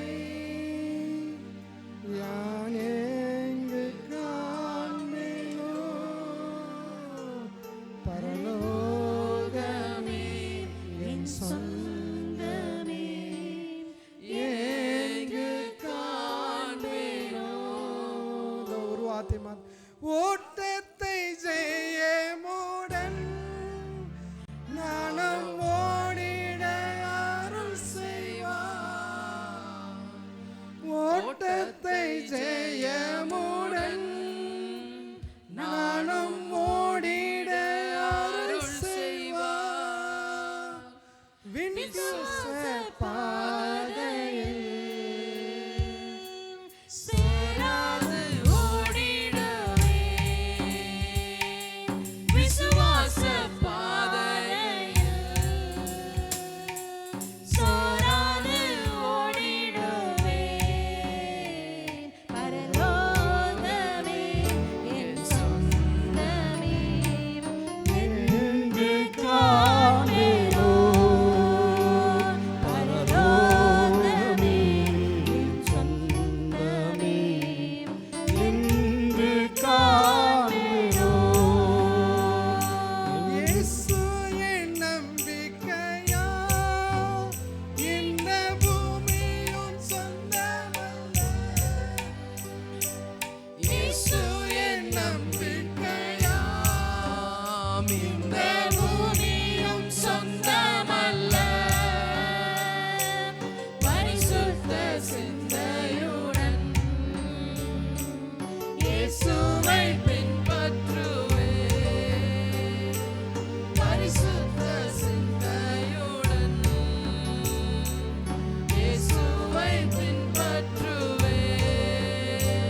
பரலோகமே என் சொந்தமே எங்கு காண்பேனோ, பரலோகமே என் சொந்தமே எங்கு காண்பேனோ. ஆமென். நம்ம பரலோகத்துக்கு நம்ம சிந்தை உள்ளவர்களாக இருக்கணுங்க. நம்ம உலகத்துக்கு நம்ம போகிறோம். ஆனால் இந்த நேரத்தில் ஆண்டவர் நம்மோடு கூட இருக்கிற ஒவ்வொருத்தரும் நம்ம விசுவாசிக்கும் பொழுது நம்மளுடைய சிந்தனை எல்லாமே பரலோகத்துக்குரியதாக இருக்கணும். இந்த பாடலை பாடவர் சொல்கிறாங்க, இந்த ஓட்டத்தை நம்ம ஜெயமாக முடிக்கணும்னா ஆண்டவர் சமூகத்தில் நம்ம நிற்கணுங்க. ஆண்டவர் சமூகத்தில் நாம் நில்லனா அவர் ஓட்டத்தை நம்ம ஜெயமாக முடிக்க முடியாது. உலகப்பிரமாய் நம்ம ஜெயமாக முடிக்கலாம். ஆனால் அவருக்குள்ளாக இருக்கிற ஓட்டத்தை நம்ம ஜெயமாக முடிக்க ஆண்டவர் நமக்கு அருள் புரியணும். அதற்காக நம்ம ஒவ்வொரு நாளும் அனுதினமும் ஆண்டவரோடு நம்ம நடக்கும் பொழுது ஆண்டவர் நமக்கு உதவி செய்வார். ஆண்டவரை நம்ம எப்படி ஆராதிக்கணும்னா ஆவியோடும் உண்மையோடும் நம்ம ஆராதிக்கணும். அவர் உண்மையோடு ஆராதிக்கும் பொழுது அவர் நம்மோட வாசமாக இருக்கிறார். அவர் எப்படின்னா அவர் ஆவி வந்து நம்ம எல்லா இடத்துலையும் இங்கே இருக்குதுங்க. வேதத்தில் சொல்லிக்கிறேன், எல்லா இடத்துலையும் இந்து மக்கள் சொல்லுவாங்க தூணிலும் இருப்பாங்க துரும்பிலும் இருப்பாங்க. ஆனால் அதே போல் என் தேவன் சொல்கிறாங்க எல்லா இடத்துலையும் நான் வாசமாக இருக்கிறேன், துதிகள் மத்தியில் வாசமாக இருக்கேன்னு சொல்லியிருக்காங்க. இந்த ஒரே ஒரு சரணம் மட்டும் எல்லாம் ஜப சிந்தனையோடு ஆண்டவரை நம்ம வரவேற்போம்மா. அவருடைய அபிஷேகம் இல்லைன்னா நம்ம நிறைவு பெற முடியாது. அவர் அபிஷேகம் இருந்தால் மாத்திரம் நம்ம ஆண்டவரோடு தொடர்ந்து ஜீவிக்க ஆண்டவர் பலத்தை தருவாங்க. அந்த அபிஷேகத்தை நாம் பெற்றுக்கொள்ள ஆண்டவரை வரவேற்போம்மா. ஆவியானவரே, அன்பின் ஆவியானவரே,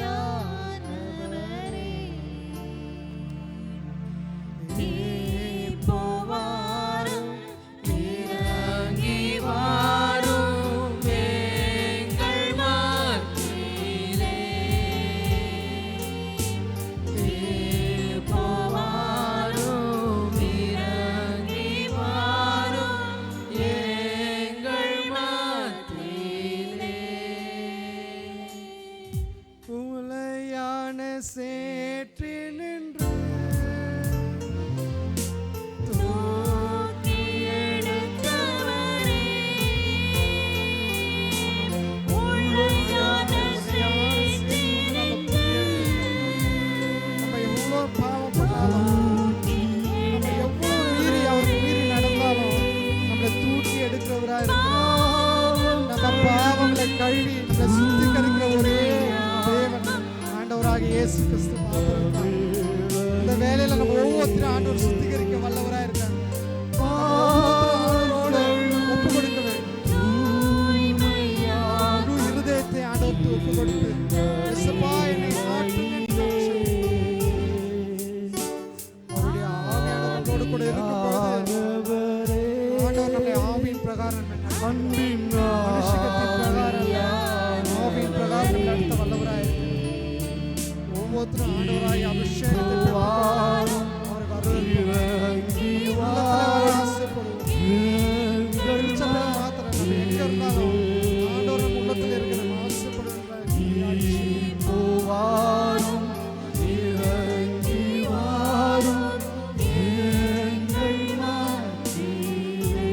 ஆமென். அல்லேலூயா. ஸ்தோத்திரிக்கிறப்பா. ஒரு நிமிஷம் ஜெபம் செய்து முடிக்கலாம். எங்கள் பரலோக தகப்பனே, நன்றியோடு ஸ்தோத்திரிக்கிறோம் ராஜா. ஆண்டவரே, துதிகள் மத்தியில் வாசம் செய்கிற தகப்பனே, எங்கள் மீது உங்களோடு கூட இருந்ததுக்காக நன்றி செலுத்துகிறோம் இயேசுப்பா. ஆண்டவரே, எங்களோடு பேசினதுக்காக நான் நன்றி செலுத்துகிறோம் இயேசுப்பா. ஆண்டவரே, ஆவியானவரை நான் உமக்குள்ளாய் வாழ, உமக்குள்ளாய் வளர எங்கள் ஒவ்வொருத்தரும் ஆண்டவரையும் கருத்தில் ஒப்பு கொடுக்குறோம் ராஜா. நீர் எங்களோடு பேசும்படியாக ஆட்சேபிக்கிறேன். ஆண்டவரே, எங்கள் நடக்கையில் எங்கள் செய்களை நான் உண்மை வெளிப்படுத்த எங்களுக்கு கிருபை தரும்படியாக ஆட்சேபிக்கிறேன். இந்த உலகத்திற்கு நாங்கள் நற்சாட்சியாய் ஜீவிக்க எங்கள் ஒவ்வொருத்தரும் கருத்தில் ஒப்பு கொடுக்குறோம் அப்பா. ஆண்டவரே, நீர் அற்புதர் அப்பா. ஆண்டவரே, நீர் மகா ராஜா, நீர் சர்வ வல்லவர், மகா பரிசுத்தர் தகப்பனே. நீர் பரிசுத்ததாக இருந்தது போல நாங்களும் பரிசுத்தராக இருக்க தேவன் நீர் பலத்தை தரும்படியாக ஜெபிக்கிறேன். ஆண்டவரை, வந்திருக்க ஒவ்வொருத்தருக்காக நான் ஜெபிக்கிறேன். ஆவியானவரை ஒவ்வொருத்தரையும் அபிஷேகிக்கும்படியாக ஜெபிக்கிறேன். இந்த நாமத்தை விளங்க செய்யும்படியாக ஜெபிக்கிறோம். ஆண்டவரே, ஒவ்வொருத்தருக்காக ஜெபிக்கிறோம். கருத்தில் ஒப்பு கொடுக்குறோம்ப்பா. மீதியான வேலையிலும் கருத்தில் ஒப்பு கொடுக்குறோம். நீர் பொறுப்படுத்திக்கொள்ளுங்க. எல்லா துதி கன மகிமையும் யார் ஒருவருக்கே செலுத்துகிறேன். இயேசு மூலம் ஜெபிக்கிறேன் ஜீவன் நல்ல பிதாவே.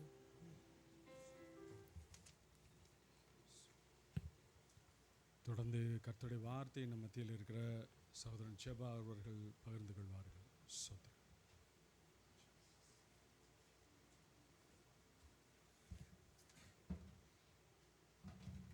ஹல்லேலூயா, ஹல்லேலூயா, ஹல்லேலூயா.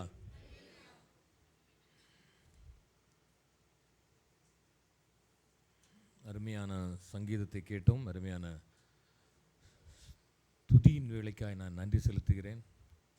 எப்பவுமே சொல்கிறது, செய்தி ஒரே ஒரு ஆள் தான் பேசுகிறது. துதி எப்படி டயர்ட் ஆகிட்டீங்கன்னு நினைக்கிறேன் எல்லாரும்ல. ரொம்ப நேரம் ஆயிடுச்சுன்னு நினைக்கிறீங்களா? ஆமாவா? ஹல்லேலூயா. நிறைய பேர் சொல்லுவாங்க. ஓகே, நான் அதிகம் பேச விரும்பவில்லை.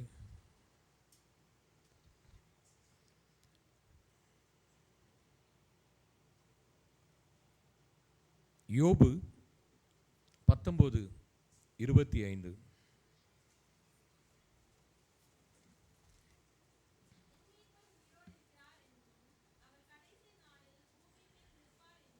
ஆமென், ஆமென். ஹல்லேலூயா, ஹல்லேலூயா. எத்தனை பேர் விசுவாசிக்கிறீங்க என் மீட்பர் உயிரோடு இருக்கிறார் என்று? ஹல்லேலூயா. இது யாரு சொல்றா?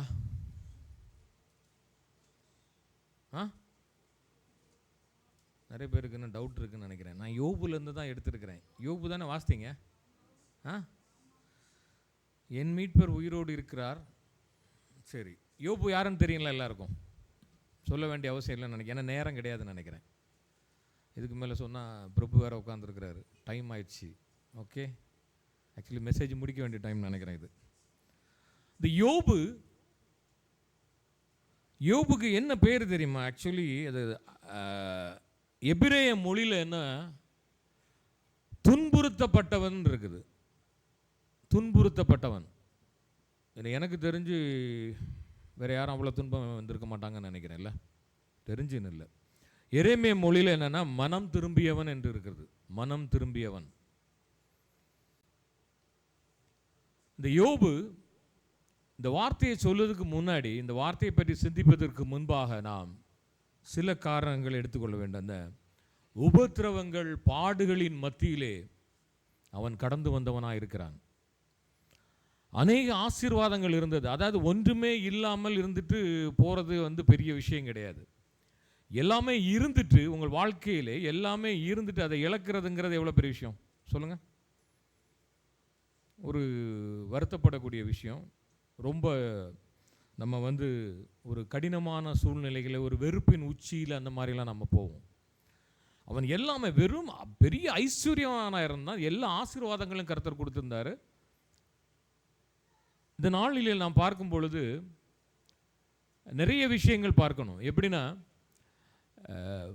சந்தோஷமாக இருக்கிற நாட்களிலே நம்ம தேவனை தேடுவது ரொம்ப அரிதான காரியமாக இருக்கிறது. எத்தனை பேர் சொல்கிறீங்க? அப்படிதானே? உலகத்தாரை நான் சொல்லுகிறேன், ஒருவேளை இதில் மாறுபட்டவர்களாக இருக்கலாம். சந்தோஷமான நாட்களிலே அநேக காரியங்கள் உங்களுடைய வாழ்க்கையிலே நீங்கள் பார்க்கிற உதாரணமாய் உலக பிரகாரமாய் நடக்கிற காலத்திலே நீங்கள் பார்க்கும் பொழுது, நாம் ஒரு சந்தோஷமாய் இருக்கிற நாட்களிலே தேவனை தேடுவது சற்று குறைவு. சற்று குறைவாக இருக்கலாம், இல்லை நிறைவாகவும் இருக்கலாம். அப்படிதானே? ஆனால் ஒரு சந்தோஷமாக நீங்கள் ஆலயத்துக்கு வரும்போது எப்படி வருவீங்க? ஒருவேளை உங்களுடைய சாரி, நல்ல சாரி போட்டிருக்கலாம், அதை காட்டலான்னு வரலாம். இல்லைன்னா 2-3 மோதிரம் போட்டிருக்கலாம், ஒரு பிரேஸ்லெட் ஏதாவது போட்டிருக்கலாம், இல்லை புது கண்ணாடி போட்டிருக்கலாம். உங்கள் மனம் கூட்டம் முடிஞ்ச உடனே எத்தனை பேர் என்கிட்ட அந்த சாரியை பற்றி கேட்பான்னு இருக்கும். அப்படித்தானே? நீங்கள் ஆலயத்தில் இருக்கும் பொழுது தேவனை தேடுவது சந்தோஷமான நாட்களிலே கொஞ்சம் குறைந்து காணப்படும் பிரியமானவர்களே. ஆனால் ஒரு துக்கத்தோடு, ஒரு பாரத்தோடு, ஒரு வேலையில் ஒரு பிரச்சனை, குடும்பத்தில் ஒரு பிரச்சனை, பிள்ளைகளால், மனைவியால், கணவனால் ஒரு பிரச்சனைன்னு வரும்போது எப்படி இருப்பீங்க ஆலயத்தில்? துதியின் வேலையெல்லாம் சும்மா அதிரும் இல்லை? அதிருமா இல்லையா? சொல்லுங்க, அதிருமா இல்லையா? எப்படி இருப்பீங்க? சாம்பல் பிரதர் சொல்லுங்க பிரதர். மனதில் ஒரு பாரம் இருக்கும் பொழுது, ஒரு வேதனை இருக்கும் பொழுது, அப்போது நம்ம தேடுறது ஒரு பயங்கரமாக இருக்கும். ஆனால் இந்த யோபு எப்படி இருந்தார் பாருங்க. அவ்வளோ ஐஸ்வர்யனாக இருந்தார். ஆனால் ஆண்டவர் கேட்குறாரு, ஆண்டவர் யோபுவை குறித்து எவ்வளவு ஒரு யோபு ஆண்டவருடைய ஒரு குட் புக்கில் எப்படி இருந்திருப்பான்னு யோசிச்சு பாருங்க. அப்படியே அந்த சாத்தான் போகும்போது ஆண்டவர் சாத்தான் கொஞ்சம் கற்பனை பண்ணி பாருங்க. ஆண்டவரை பார்த்து ஒரு சிரிக்கிறான். சிரிச்சோன்னு ஆண்டவர் கேட்குறாரு, என் மகன் யோபுவை கண் வைத்தாயோன்னு கேட்குறாரு. எத்தனை பேரை கடவுள் அப்படி கேட்க முடியும்? என் மகன் யோபுவை நீ கண் வைத்தாயோ? அப்போ எவ்வளோ தூரம் யோபுக்கும் ஆண்டவருக்கும் உள்ள உறவு இருந்திருக்குன்னு கொஞ்சம் யோசித்து பாருங்க பிரியமானவர்கள். நம்முடைய உறவு எப்படி இருக்கிறது? அப்பேற்பட்ட யோபு, ஆண்டவர் அனுமதிக்காமல் உங்களுடைய வாழ்க்கையிலே எந்த காரியமும் நடைபெறாது என்று எத்தனை பேர் விசுவாசிக்கிறீங்க? அவ்வளோ குட் புக்கில் இருந்து யோபு ஆண்டவர் என்ன பண்ணுறாரு? அப்போ ஆண்டவர் இந்த இடத்துல நீங்கள் எண்ண வேண்டிய ஒரு காரியம், எவ்வளவு நம்பிக்கை ஆண்டவர் யோபு மேல் வைத்திருக்கிறார். ஒப்பு கொடுத்துட்டார். அப்படிதானே? அவனுடைய சகல காரியங்கள் எல்லாம், ஆஸ்தி அந்தஸ்து, பிள்ளைங்க, ஒட்டகம், குதிரை, அது இது எல்லாம் போச்சு. அதே சிச்சுவேஷனில் நம்ம இருந்திருப்போம்னா எவ்வளவு முணுமுணுத்திருப்போம். கொஞ்சம் யோசித்து பாருங்களேன். இந்த யோபுடைய எல்லா காரியங்களும் எடுத்தார். இது குழந்தைகளெல்லாம் பறி கொடுப்பது ஒரு பெரிய விஷயம். ஆனாலும் அந்த இடத்துல யோபு என்ன தெரியுமா சொன்னான்? என் மீட்பர் உயிரோடு இருக்கிறார். அந்த 25-26 வாசிங்களா சிஸ்டர்?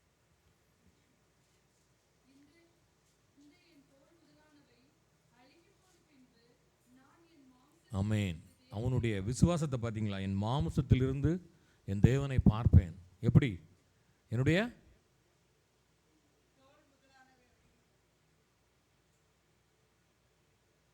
அந்நிய கண்களால் அல்ல, என்னுடைய சொந்த கண்களால் நான் பார்ப்பேன். எவ்வளோ பெரிய விசுவாசம் பாருங்க.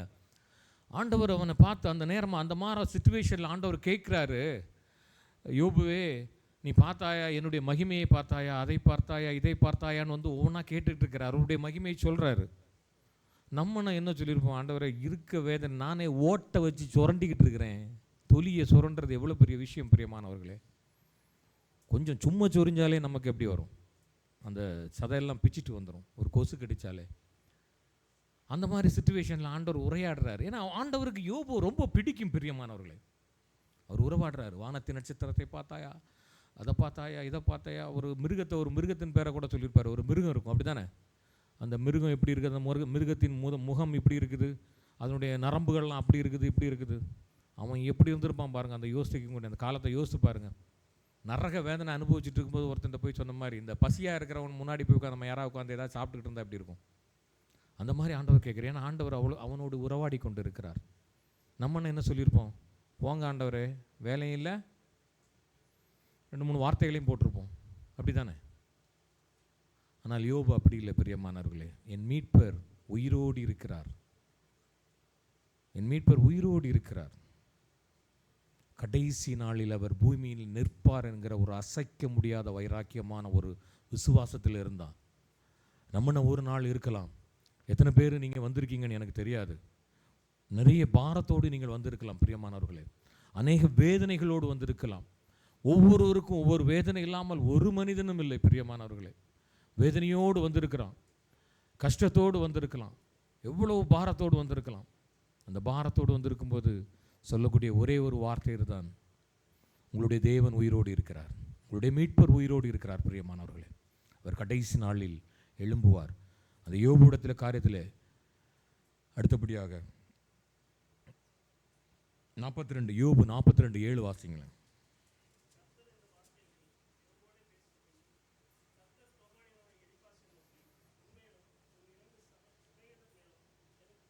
ஆமென். போதும் பிரதர். எப்பவுமே இந்த நண்பர்களை தேர்ந்தெடுக்கிறது ரொம்ப லக்கு வேணும்ல. நண்பர்கள் கொஞ்ச நாள் இருப்பாங்க, கொஞ்ச நாள் போயிடுவாங்க. ஆண்டவர் அந்த எலிப்பாஸ்ட பேசுகிற அவர் யோபுட்ட சொல்கிறாரு, உன்னுடைய நண்பர்கள் எப்படிப்பட்டவங்கன்னு. உன் நண்பர்களை நான் என்ன பண்ணுறேன்னு சொல்கிறாரு? கோபம், அவர்கள் பேசுகிற விதம். ஏன்னா அவங்க என்ன சொல்கிறாங்க, நீ ஒருவேளை யோபு உத்தமனாக இருக்கிறான். இவர் என்ன சொல்லியிருப்பார், ஒருவேளை நீ மறைமுகமாக ஏதாவது பாவம் செஞ்சிருப்ப, நீ அப்படி பண்ணியிருப்ப, இப்படி பண்ணியிருப்ப அப்படின்னு. ஆனால் யோபு ஒவ்வொரு நாளும் தன்னை புடமிட்டு கொண்டிருந்தான். ஏதாவது ஒரு காரியம், என்னால் ஒரு உபத்திரம் விட்டதா, உமக்கு விரோதமாய் நான் நீங்கள் அந்த யோபோட ஹிஸ்ட்ரியை பார்க்கும்போது ரொம்ப அவர் அந்த ஈவன் அவருடைய பிள்ளைகள் ஏதாவது பண்ணிடுவாங்களோ, தப்பு பண்ணியிருப்பாங்களோன்னு சொல்லி ஒவ்வொரு நாளும் அவர் அதற்காக அந்த பலிகளை, அந்த பழைய ஏற்பாடில் ஒவ்வொரு பாவம் பண்ண பலி, அந்த காரியங்களெல்லாம் அவர் செய்து கொண்டிருந்த ஒரு உத்தமமான மனிதன். ஆனால் அவங்களுடைய நண்பர்கள் என்ன சொல்கிறாங்க, நமக்கு இருப்பாங்கள்ல நண்பர்கள், இது மாதிரி கண்டிப்பாக இருப்பாங்க. அவனை சொல்கிறாங்க, ஒருவேளை நீ ஏதாவது ஒழிச்சு ஏதாவது பண்ணியிருக்கலாம், திருட்டுத்தனமாக ஏதாவது பண்ணியிருக்கலாம், அப்படி பண்ணியிருக்கலாம், இப்படி பண்ணிக்கலாம் சொல்ல ஆண்டவர் அவர்களை வெறுக்கிறார். உங்கள் கூட இருக்கிறவங்களை ஆண்டவர் வெறுக்கிறார். நண்பர்களை, எந்த நண்பர்களை? இப்படி பேசுகிற நண்பர்களை ஆண்டவர் வெறுக்கிறார். தேவன் வெறுக்கிறார். யோபுட்ட சொல்கிறார், உன் நண்பர்களை நான் எலிப்பாஸ் அவர்களை வெறுக்கிறேன்னு சொல்கிறார். கோபப்படுறாரு. ஏன்னா யோபு எப்படிப்பட்டவன் தெரியுமா? 31வது அதிகாரத்தில் வாசிப்பாங்களேன். 31வது வருஷம் நீங்கள் வீட்டில் போய் வாசிங்க. எவ்வளவு காரியங்கள் அவரை பற்றி சொல்லப்பட்டிருக்கிறது பாருங்கள். 31 யோபு 31 அவ்வளோ பரிசுத்தவானாக இருந்தார் அவர். யோசித்து பாருங்களேன். அப்படி அவ்வளோ பரிசுத்தமாக இருந்துட்டு அவர் கூடவே இருந்துட்டு, நம்ம ஊரில் சொல்லுவாங்கள்ல, கூடவே இருந்து குழி தோண்டானுங்கன்ட்டு. அவங்க நம்ப முடியல. இருக்கலாம், அவங்களுக்கு இருக்கலாம். ஏன் இவன் ஒரு உத்தமமான இருந்தான், ஆண்டவருக்கு விரோதமாக எந்த காரியங்களும் செய்யாத ஒரு மனிதன் இவ்வளவு பாடுகளுக்குள்ளே கடந்து வரும்போது நார்மல் தான், எல்லாருக்கும் வரக்கூடிய ஒரு டவுட்டு தான். ஏன் இவனுக்கு இப்படி ஒரு காரியம், இவருடைய வாழ்க்கையில் ஏன் இவன் கடவுள்னு போனானே, இவனுக்கு ஏன் இப்படின்னு அவங்களுக்கு வந்திருக்கலாம், வந்து இயற்கை தான். ஆனால் ஆண்டவர் சொல்றார், அவர்களை நான் வெறுக்கிறேன் என்று. யோபு அந்த நிலைமையிலும் கூட அவரை ஒரு நிமிடம் கூட, ஒரு செகண்ட், ஒரு ஃப்ராக்ஷன் ஆஃப் செகண்ட் கூட, நம்ம சொல்லுவோம்ல, ஒரு கடுகளவு கூட அவன் தேவனை எதிர்த்துன்னு இல்லை, முறுமுறுக்கவே இல்லைன்னு சொல்ல, முறுமுறுக்கவே இல்லை. அவன் மனைவி என்ன சொன்னாங்க? எல்லா மனைவியும் சொல்கிறது தான், அப்படி தானே? எல்லா மனைவியும் சொல்கிறது தான். நம்ம வீட்டில் இருந்து அம்மா அப்பா வந்துட்டாங்கன்னா நம்ம மனைவிமாருங்க எப்படி இருப்பாங்க? அதே மாதிரி இந்த இடத்துல தூஷித்து அப்படின்னா எவ்வளோத்துக்கு அவங்க மீன்ஸ் யோபுவை பார்க்கும்போது ஒரு அருவருப்பாக இருந்திருக்கும். ஒருத்தன் உட்காந்து வீட்டில் உட்காந்து வந்து ஒரு ஓட்டை எடுத்து சொரிஞ்சிக்கிட்டு இருந்தாங்கன்னா அவங்களுக்கு எப்படி இருக்கும்? யூஸ்வலாட்டே ஆம்பளைங்க எப்படி தான் இருப்பாங்க, உங்களுக்கு பார்த்துருக்கீங்களா? பெண்களை மாதிரிலாம் இருக்காது, ரொம்ப அந்த மேக்கப்பு இந்த மாதிரி காரியங்கள்லாம் ஆண்கள்கிட்ட இருக்காது. இந்த க்ரீம் போட மாட்டாங்க, ஒன்றும் போட மாட்டாங்க, சும்மா அப்படியே பார்த்துட்டு அப்படியே போவாங்க. ஈவன் சிலவங்க எண்ணெய் கூட போட மாட்டாங்க. அட்லீஸ்ட் ஊர்லேயே அந்த காலத்தில் தேங்காய்லாம் போடுவாங்க, அந்த கைக்கெல்லாம் கொஞ்சம் பாலிஷாக இருக்கணும். கிடையாது. அப்படி இருக்கும்போது ஒருத்தன் சொரிஞ்சிட்டு இருக்கும்போது நேச்சுரலாக பெண்களுக்கு வந்து ஒரு அருவருப்பு வரும். சொல்கிறாங்க, ஒரு மனைவி ஒரு கணவனை பார்த்து தேவனை தூஷித்து ஜீவனை விடும்னு சொல்லும்போது அந்த கணவனுக்கு எவ்வளோ வேதனையாக இருந்திருக்கும். ஆனால் அந்த நேரத்தில் அவர் என்ன சொல்கிறாரு? என்ன நினைக்கிறார்? என் மீட்பர் உயிரோடு இருக்கிறார். எவ்வளோ பெரிய விசுவாசம் பாருங்கள் பிரியமானவர்களே. எல்லாத்தையும், அவருடைய ஆஸ்தி சொத்து காரியங்கள் எல்லாத்தையும் இழந்து அந்த நிலைமையில் இருக்கிறவன் ஒருத்தன் வந்து அந்த மாதிரி சொல்கிறான, எவ்வளவு வைராக்கியமாக இருந்திருப்பாங்க. நம்மெல்லாம் வந்து நம்மளுடைய வைராக்கியம் எங்கே தெரியுமா? எங்கே? இந்த முன்னாடி இப்படி பேசும்போது, இப்படி இந்த போடியத்தில் ஃபுல் ஃபீட்டில் வந்து நின்று பேசும்போது ஒரு வைராக்கியமாக இருப்போம். ஒரு சபையில் இருப்போம் வைராக்கியமாக. Praise lord brother, praise lord sister. இந்த டோரை திறந்துட்டு அந்த பக்கம் போனோன்னா, ஏன்னா நானும் அப்படி தான், இல்லைன்னு சொல்லலை. மனுஷீகம், வைராக்கியமே இருக்காது. நான் தான் சொன்ன வந்தேன், இந்த சந்தோஷமான நாட்கள், நான் யாரையும் குறை சொல்ல விரும்பலை. அடிக்கடி பழைய போதகர்களை சொல்லுவாங்க, எங்கள் தாஸ் அவங்க சொல்லுவாங்க, ஒரு காரியம் சொல்லுவாங்க, ஆசீர்வாதம் வேணும், ஆசீர்வாதம் வேணும், ஆசீர்வாதம் வேணும்னு சொல்லுவாங்க. ஆசீர்வாதம் வேணும்னு சொல்லி எல்லாம் வாங்கினதுக்கு போகிறோம். அதுக்கு போகிற ஆண்டவரை எப்போ ஏன் ஆலயத்துக்கு நீங்கள் வரலன்னு கேட்கும்போது டைம் இல்லைன்றவாங்க, டைம் இல்லைன்னு சொல்லிடுவாங்க. அடிக்கடி அவர் அந்த வார்த்தையை சொல்லுவார். அப்படி தான் ஒரு கேரளாவில் நடந்த ஒரு சம்பவத்தை சொல்லுவாராம். அப்படின்னு ஒருத்தர் வந்து எனக்கு வேலையே இல்லை, பிஸ்னஸ் வேணும், அது வேணும், இது வேணும் வந்து கேட்பார். கேட்டு இருக்கும்போது அந்த பாதிரியார்ட்ட வந்து சொல்லுவாராம், எனக்காண்டி ஜெபம் பண்ணுங்கன்னு. ஜெபம் பண்ணி பயங்கர பிஸ்னஸ்லாம் ஆரம்பித்து ரொம்ப ராஜபோகமாக வாழ்ந்துருந்தாராம். அச்சன் போயிட்டு கேட்டாரான், எந்த தோமசனியனும் ஆலயத்துக்கு ஒன்று வரணும் இல்லை ஒன்று. அச்சா பயங்கர திறக்கானு. ஃபாதர் என்ன தெரியுமா பண்ணாராம்? அப்படியா, ரைட்டு. அவர் சொன்னார், தாமஸ் ஆலயத்திற்கு வராமல் தடை பண்ணுகிற எல்லா காரியத்தையும் எடுத்து போடுங்கன்ட்டாராம். அவர் ஜெபம் பண்ணார். ஏன்னா அவர் முதல்ல ஜெபம் பண்ணார்ல. நம்முடைய வாழ்க்கை அப்படி தான் இருக்குது. நான் தான் முதலே சொன்னேன், சந்தோஷமாக இருக்கும் நேரத்தில் நம்மளுடைய துதி எப்படி இருக்கிறது, நம்முடைய ஆண்டவரை பார்க்கிறவுடைய ஆலயத்தில் நம்ம எப்படி இருக்கிறோம். ஆனால் துக்கமாக இருக்கும்போது வேறு லெவல்.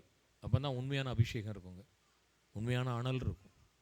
ஏன்னா இருதயத்தில் அந்த வேதனைகள் பொங்கி பொங்கி பொங்கி பொங்கி அப்படியே பாடலாக வரும், சோத்திரமாக வரும், கைத்தட்டுவோம், ஆடி பாடுவோம், தேவனை உற்சாகமாக தொடரும். சந்தோஷம் வந்துருச்சுன்னு வைங்க, உள்ளே உட்காந்து மைண்டில் கணக்கு போவோம். கூட்டம் முடிஞ்சோன்னா லூலுக்கு போவோமா, நெஸ்டோவுக்கு போவோமா, இல்லை ஜோய் ஆல்கஸ் போவோமா, மலபார் போவோமான்னு இந்த எண்ணம் தான் ஓடிக்கொண்டு இருக்கும். பிரியமானவர்களே, அந்த நிலைமையிலும் யோபு என்ன தெரியுமா பண்ணான்? அவன் எதையுமே நினைக்கல. என் மீட்பர் உயிரோடு இருக்கிறார், அவர் கடைசி நாளிலே எழும்புவார்.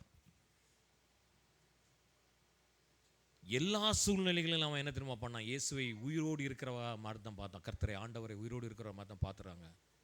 நம்ம வந்து ஒரு நாளும் நம்ம அப்படி பார்க்குறது இல்லை. நம்முடைய வேதனைகள் பாடுகள் மத்தியில் தான் நம்ம பார்த்துருக்குறோம். நான் ஏன் சொல்கிறேன்னா, ஆண்டவர் என்ன சொல்லியிருக்கிறார் தெரியுமா? நிறைய விஷயம் வேதாகமத்திலேருந்து நீங்கள் அதை பார்க்கும்போது ஆசீர்வாதங்களை கொடுத்து ஆசீர்வாதங்களை பெற்றுக்கொண்ட நாம் அதை விட்டு விலகி ஓடிடுறோம். ஆண்டவரை விட்டு கொஞ்சம் கொஞ்சமாக விலகிடுறோம். எத்தனை பேர் இருக்கிறாங்க பார்த்தீங்களா? நீங்கள் பார்த்தீங்களா? வேதத்தில் பார்க்கலாம். லோத்துவை பாருங்கள். சவுலுக்கு என்ன ராஜாவாக்குனார். அதுக்கப்புறம் நிலைமை பார்த்தீங்களா? சாலமோன், கேயாஸ், இவங்களெல்லாம் பாருங்களேன். இவங்களெல்லாம் எல்லாம் அனுபவிச்சாங்க. ஆண்டவர் எல்லா ஆசீர்வாதத்தையும் கொடுத்தார். கொடுத்த உடனே என்னாச்சு? வாழ்க்கையில் ஒரு பின்மாற்றம், அவருக்கு விரோதமாய். ஆனால் தாவீதை பாருங்களேன் பிரியமானவர்களே, அடி வாங்கிக்கிட்டே தான் இருப்பார். வாங்க வாங்க வந்து சொல்லிக்கிட்டே இருப்பார், மன்னிப்பு கேட்டுக்கிட்டே இருப்பார். வந்து அவர் பண்ணுறதுக்கு எல்லாம் இம்மீடியட் ஆண்டவர் பனிஷ்மெண்ட் கொடுத்தாரு. அவருக்கு இருதயத்துக்கு ஏற்றவனாக இருந்தார். பிரியமானவர்களே, நீங்கள் யாராக இருக்கிறீங்க இந்த இடத்துல? உங்களுடைய காரியங்கள் யாராவது இருக்கிறது? வேதனைகள் பாடுகள் வந்தோன்னா நீங்கள் வந்து மறுதளிக்கிறவராக தான் இருக்கிறோம். நம்ம இந்த நாட்களில் பாருங்கள், ஒவ்வொரு நாளும்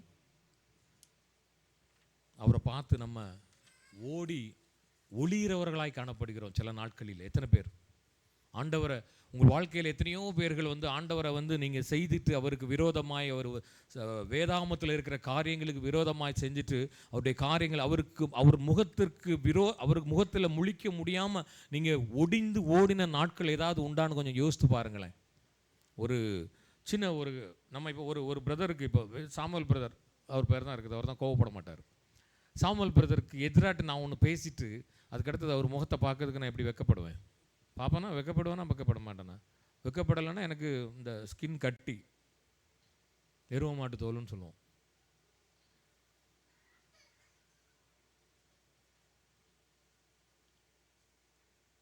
எப்படி நாம் அந்த காரியங்கள் அவருக்கு விரோதமாய் ஒரு காரியங்களை சொல்கிறோம். இந்த சவுல்லாம் என்ன பண்ணார்னு பாருங்கள். நீங்கள் வாழ்க்கையில் பாருங்கள், சவுல்லாம் என்ன பண்ணார்?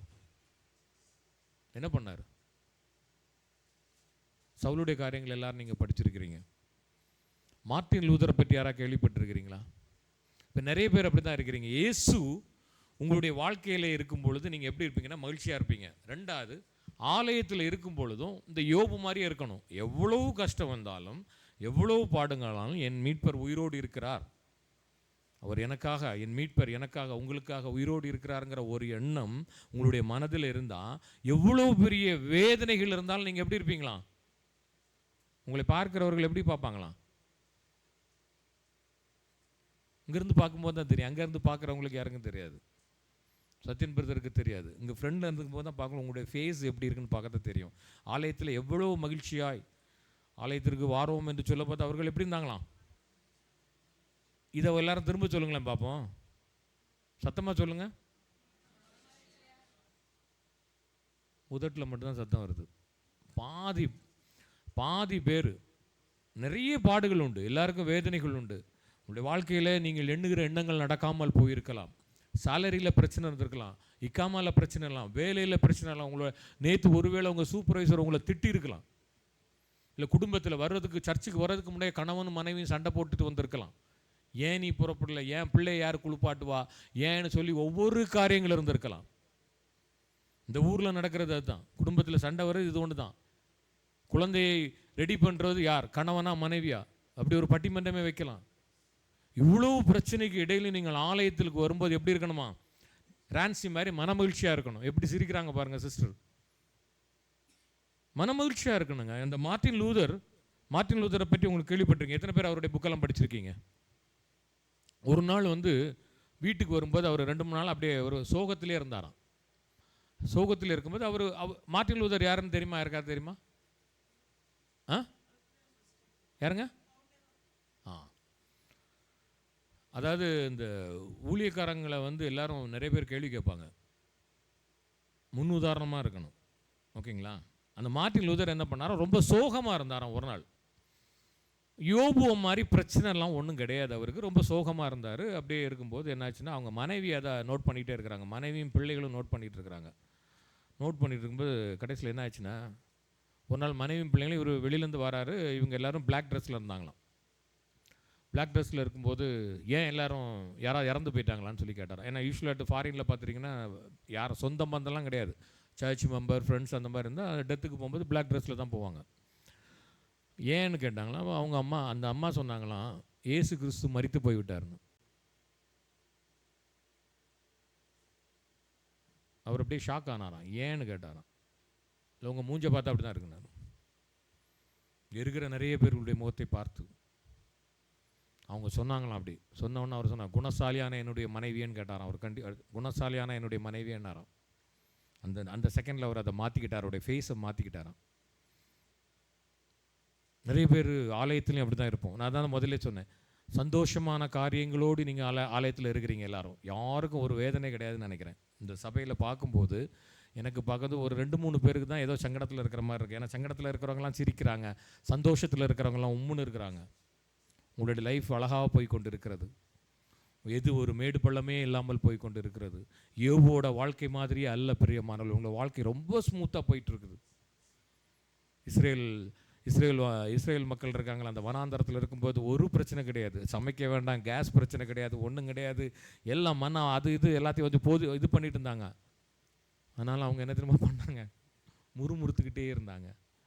இங்கேயும் சொல்கிறேன், நம்ம பிள்ளைங்களை கர்த்தர் உங்களை ஆசீர்வதிக்கட்டும். நிறைய பேர் உம்முன்னு இருக்கிறீங்க. உம்முன்னு இருந்தால் என்ன தெரியுமா அர்த்தம்? என்னுடைய பிரசங்கத்தில் இப்போது நீங்கள்லாம் சந்தோஷமாக இருக்கிறீங்க. உங்கள் வாழ்க்கையில் எந்த பிரச்சனையும் இல்லை. சிரிக்கிறவங்களுக்கு மட்டும்தான் பிரச்சனை இருக்குது. சகோதரி பின்னு சிரிச்சுக்கிட்டே இருக்கிறாங்க. அவளுக்கு இருக்கும் எதிர்காலத்துக்குடைய திருமணம் காரியங்கள் ஒவ்வொன்று இருக்கும். இங்கே வந்திருக்கிறவங்க அந்த மாதிரி தான் எல்லாருமே. யாருக்குமே பிரச்சனை இல்லாத வாழ்க்கையே கிடையாது பிரியமானவர்களே. அது ஒரு விளையாட்டாக சொல்லுகிறேன், விளையாட்டான்னு அல்ல. அதில் அந்த என்னோடய சப்ஜெக்ட்லேயே அதுதான். ஆனால் எல்லாருக்கும் வேதனைகள் இருக்கும். ஒரு ஆலயத்துக்கு போகிறோன்னா நம்ம இன்றைக்கி எனக்கு கிடைக்கக்கூடிய மன்னா எப்படி இருக்கும், அதான் எப்போவுமே சொல்கிறது. அந்த ஒரு வாரத்துக்குள்ளே அந்த எனர்ஜி பூஸ்டராக இருக்கணும். அது எல்லோரும் ஒரு பிரச்சனைகளோடு தான் வருவீங்க, எல்லோரும் வேதனைகளோடு தான் வருவீங்க. எல்லோருக்கும் ஒரு பாடுகள் இருக்கும், ஒவ்வொரு பிரயாசங்கள் ஒவ்வொன்றும். ஈவன் சின்ன பிள்ளைங்களுக்கு இருக்கும். இனி லீவ் விட்டுட்டாங்களே, எங்கள் அப்பா இந்தியாவுக்கு கூப்பிட்டு போவாங்களா, கூப்பிட மாட்டாங்களா, இங்கேயே வச்சு இது பண்ணிடுவாங்களான் இருக்கும். ஒவ்வொருத்தருக்கும் வேதனைகள் இருக்கும். ஆனால் அந்த வேதனையில் கடந்து போகும்போது நீங்கள் நினைக்க வேண்டிய ஒரே ஒரு காரியம்தான், என் தேவன் உயிரோடு இருக்கிறார், என் மீட்பர் உயிரோடு இருக்கிறார், அவர் என்னை ரட்சிப்பார், என்னுடைய எல்லா காரியங்களையும் அவர் பொறுப்பெடுத்துக் கொள்வார் என்று நீங்கள் நினைக்கணும். நீங்கள் ஓடி ஒளியவே கூடாது பிரியமானவர்களே. வாசிங்க ரோமர் 8:18 வாசிங்களா.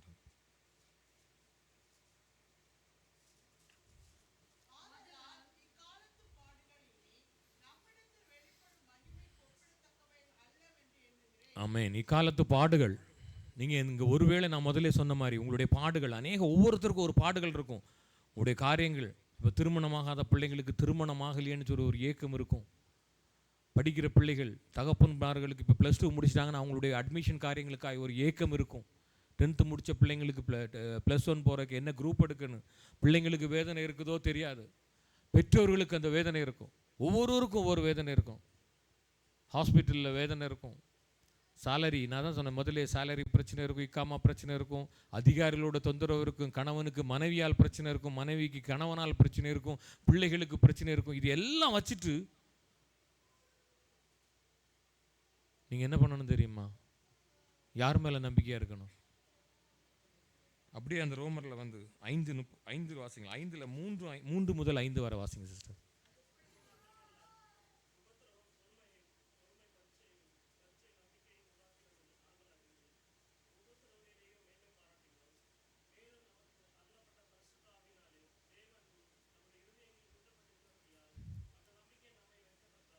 ஆமென். உபத்திரவத்தில் என்ன பண்ணணுமா? வாசிங்க, திரும்ப வாசிங்க.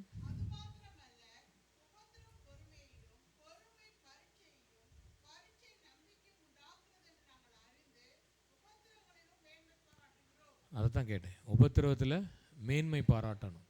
உபத்திரவத்தில் மேன்மை பாராட்டணும். ஒரேடியாக புலம்பிகிட்டே இருக்கக்கூடாது. யோபு எங்கேயாவது புலம்பியிருக்கான்னு வந்திருக்கா பிரியமானவர்களே? என்னோட வேதனைகள், என்னுடைய பாடுகள், எல்லாரும் உலகத்தில் பாடுகள் இல்லாத மனுஷனே கிடையாது. பிரச்சனைகள், உங்களுக்கு ஒரு பிரச்சனைனா இன்னொருத்தருக்கு இன்னொரு பிரச்சனை, ஒவ்வொரு பிரச்சனையாக போயிட்டுருக்கும். ஆனால் உங்களுடைய விசுவாசம் வந்து எந்த விதத்தில் நீங்கள் தளர்ந்து போய்விடக்கூடாது பிரியமானவர்களே. பிரச்சனை இல்லாத ஒரு மனிதனும் கிடையாது, கவலை இல்லாமல் ஒருத்தனும் கிடையாது. இருக்கிறவனுக்கு இல்லாததை பார்த்து கவலை, இல்லாதவனுக்கு இருக்கிறவனை பார்த்து கவலை. பைக் வச்சுருவனுக்கு கார் வாங்கணும், 7 சீட்டர் வாங்கணும், அதுக்கு அடுத்த ரேஞ்சு போகணும். போய்கிட்டே தான் இருக்கும் உங்களுடைய எண்ணங்கள், ஆசைகள் ஒவ்வொரு. அது கவலை தானே, இல்லைன்னு சொல்ல முடியுமா? வீடு கட்டணும், ஒரு வீடு கட்டினா ஒரு வீட்டுக்கு மேலே வீடு கட்டணும். நான் வந்து இது இருக்கிறவங்கள சொல்கிறேன், இல்லாதவங்களுக்கு பயங்கரமான கவலை, எல்லாமே கவலை. எப்போ வீடு கட்ட போகிறோம், எப்போ எனக்கு திருமணம் ஆகும், எப்போ என் பிள்ளைங்களுக்கு ஒரு நல்ல காலேஜில் அட்மிஷன் கிடைக்கும், எப்போ வந்து என்னுடைய வாழ்க்கை சீராகும். இப்படியே போயிட்டு இருக்கிறேன், லோனு லோ என்று போய்கொண்டு இருக்கிறேன். என்னுடைய வாழ்க்கை எப்பொழுது சீராகும் என்று எல்லாருக்கும் ஒரு கவலை இருக்கும். ஆனால் வேதம் சொல்லுகிறது, உங்களுடைய உபத்திரத்தில் நீங்கள் மேன்மை பாராட்டுங்கள். யாரை மாதிரி மேன்மை பாராட்டணுமா? யோபு மாதிரி. நான் அடிக்கடி சொல்கிற ஒரே ஒரு விஷயம், இயேசு கிறிஸ்து மாதிரி அவரு. நான் நிறைய பேர் என்னுடைய ரொம்ப க்ளோஸ் ஃப்ரெண்ட்டு சொல்லுவேன், அவங்க காரி துப்புனா நீங்கள் வாங்கிட்டு தொடச்சிட்டு போயிட்டே இருங்க.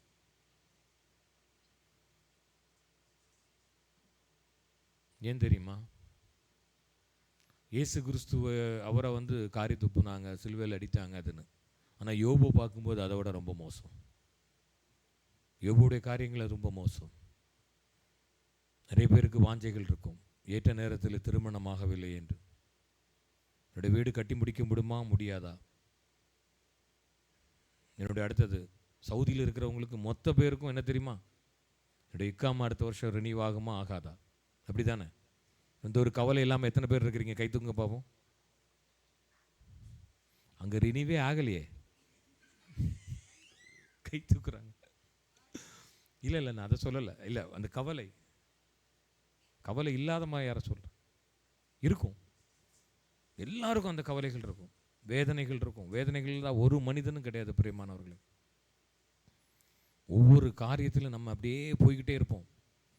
அப்படியே வெள்ளம், அது என்ன, அந்த ஆற்று நீர் அடிச்சுட்டு போகிற மாதிரி போயிட்டு இருக்கிறவங்க யாருமே கிடையாது. அருமையான சகோதரி பின்னு சிரிச்சுக்கிட்டே இருப்பாங்க எப்போ பார்த்தாலும். ஆனால் அவளுக்கு வேதனை இல்லைன்னு உங்களால் சொல்ல முடியுமா? எல்லோருக்கும் ஒரு வேதனை இருக்கும். ஆனால் நீங்கள் அதை இல்லைன்னு தெரியுமா பண்ணணும்? வேதனைகளை கடந்து போகணுன்னா என்ன பண்ணணும்? உங்கள் வாழ்க்கையில், உங்கள் இருதயத்தில் என் மீட்பர் உயிரோடு இருக்கிறார், அந்த விசுவாசம் உங்களுடைய வாழ்க்கையில் வரும் பொழுது ரெட்டிப்பான நன்மைகளை நீங்கள் பெறுவீர்கள். எப்படி பெறுவீங்கள்? யோபுவோட காரியங்களை நீங்கள் எடுத்துக்கிடுங்களேன். யோபு என்ன பண்ணார்? அவர்